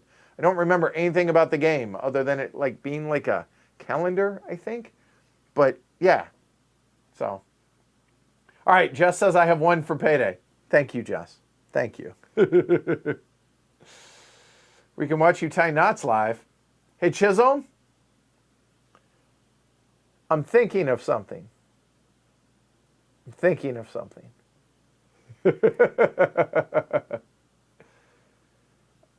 Oh, Pierre, got to go get some food before bed, do you? Huh? Oh, all right. Take care. Thanks. Dark Tower. Never played it because unless I found that at Goodwill, that wasn't happening. I just don't get the appeal, though, of it nowadays, of the new... Nostalgia, I get, but I just... Play what you dig. It's your money. Do with as you wish. 100% I support that. I will not critique it. I just don't understand some of it. That's all. Is there any game you'd really like to stream, but there's simply no way? I mean, you're playing on World in Flames. Disclose or caveat, it's the intro scenario for World in Flames. The end. What's across the line? Any of the other Monster War games that are just physically too big?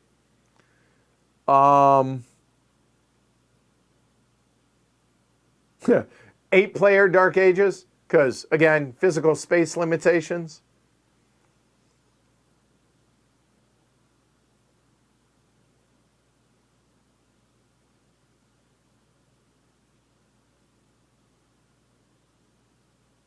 I still want to do like a Mega Civ. Maybe not 18-player, but I still want to do a Mega Civ like that. So that's possibility. I really have zero interest in ever doing diplomacy, ever. So maybe not that. But yeah, pretty much the Monster War games. I think that's pretty much where the line is. See, I'm glad that others with Payday. Rube Goldberg machine, or Rube Goldberg machine. Yes, that is it. Thank you, Scott. And Vincent. And Lassier.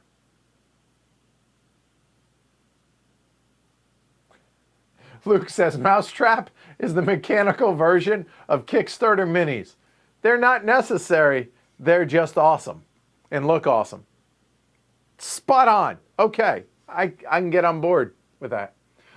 Paul says, I love the Gravitron at OMSI. Yes. Do you know, Paul and I are going to have a conversation for a moment. The Laser Light Show. I cannot tell you how many times we went to the Laser Light Show at OMSI. It's the Oregon Museum of Science and Industry. The late night, like midnight showing, laser night in the planetariums. AC/DC, Metallica, and Pink Floyd. I cannot tell you how many times I went to those. That was awesome. Never did drugs, but still really enjoyed those. That was a blast. That was so much fun. Yeah, and the Gravitron at OMSI. Nice. Yes. Take care, Mom Gamer. Good night. Dragon, 4-week lockdown just started here in New Zealand. Just me, my wife, and Brass, Arkwright, Madeira, the Gallerist, Vinos, and a whole lot of others. Poor me. We all have crosses we must bear, Dragon. I hear you. All right. So, but hey, seriously, be safe. So I forget random people. Somebody I was talking to in New Zealand, and it really was. You guys were a lot more. I mean, I know that Australia and New Zealand had closed their borders a while back, but there really wasn't a whole lot going on. But apparently, it is now. So be safe. All right. Rocky, he's about caught up. The old Avalon Hill Civ? Yes. Dune might be a fun stream. If I get a copy of Doom, that could happen. 18OE, it would have to be a smaller scenario of 18OE, but yes. I played OE with the designer. Sorry, with the developer at my very first Gen Con. That was a 14 or 15 hour thing, 3-player. That was a blast. That was cool. He smoked us. Whew. Vincent, been playtesting Dark Tower and I like it. Has a good flow, player action, and choices. All right, fair enough. How do we get some HD poker chips? Not happening anytime soon, Brianna. It's too difficult right now, and the shipping, if I'm going to do a custom set of poker chips, they're going to be the really high-end poker chips, and nobody's going to pay $1 per chip. That's $500 for a set of chips, number one. And number two, the shipping costs are going to be prohibitive, and there's just not enough interest in them for me to do that. So there you go. All right.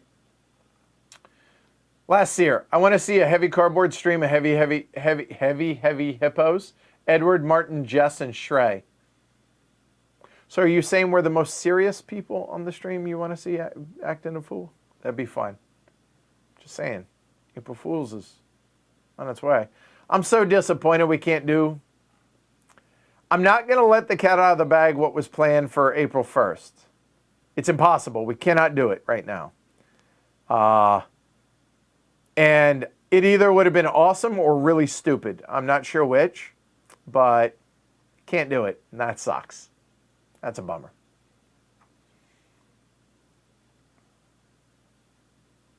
Jason, you were about the 438th person to mention 1862. Maybe. I'm not committing to anything on any time frame past Saturday right now, okay? Hungry hippos. Heavy hippos seem more thematically appropriate, though. Skate World. Nice. I haven't gone roller skating. With my ankles, I feel like I just broke my ankle again. Yeah, I love roller skating. I'm not great, but I'm not terrible. Like, I can't go backwards or anything, but I don't have to hold on to the wall. So there's that. I knew somebody was going to bring up campaign for North Africa. Stop. No. Martin could do the teach of hungry hippos. We get a full history of hippos and why they're hungry. By the way, terrifying animals in the wild and swim scary fast. And territorial, more people are killed from hippos every year than sharks. Terrifying animals, just saying. Cute and cuddly? Nah, terrifying.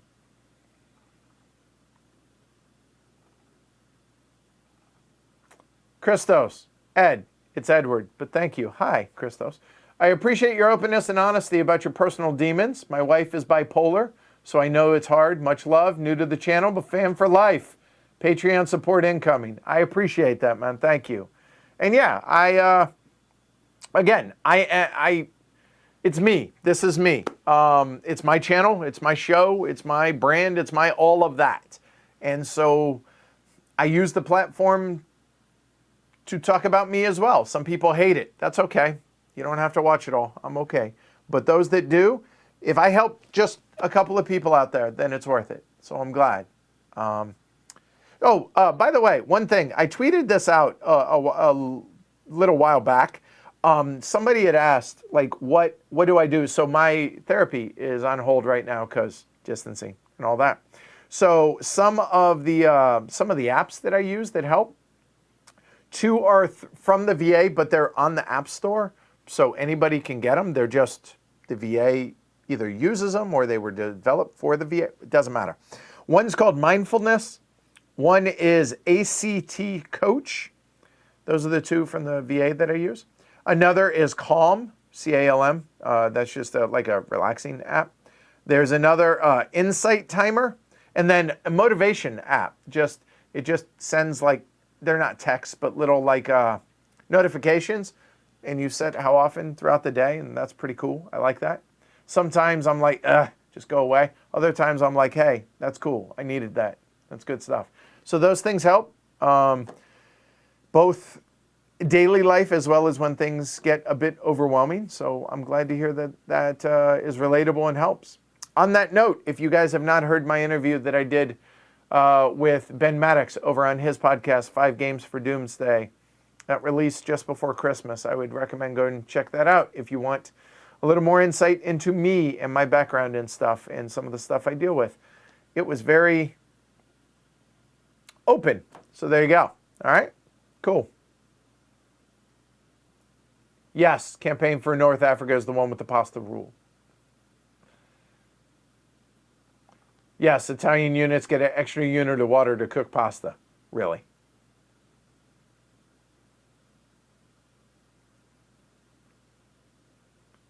Oh, Last Year says, shout out to Johannes and Suniva at Board Game Ramblings, who occasionally mention heavy cardboard.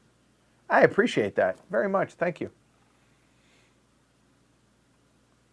Rocky, I haven't looked into it yet, but if this goes past next week, I'm going to.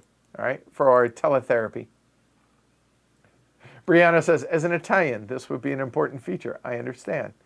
And I am caught up. That's it. I'm done. I'm out. I'm going to go eat. I'm hungry. And I nursed it. Dead. Thanks, everybody, for watching, hanging out. Hopefully I made 4 hours go by for y'all. That was a lot of me just rambling off on tangents, but hopefully you guys liked it. So what do we got the rest of the schedule? You guys know it better than I do. I have, today's what, Wednesday. I have nothing on Thursday. I have 1942 USS Yorktown at noon on Friday. And that bad boy on Saturday, Nemo's War. So, check out those streams.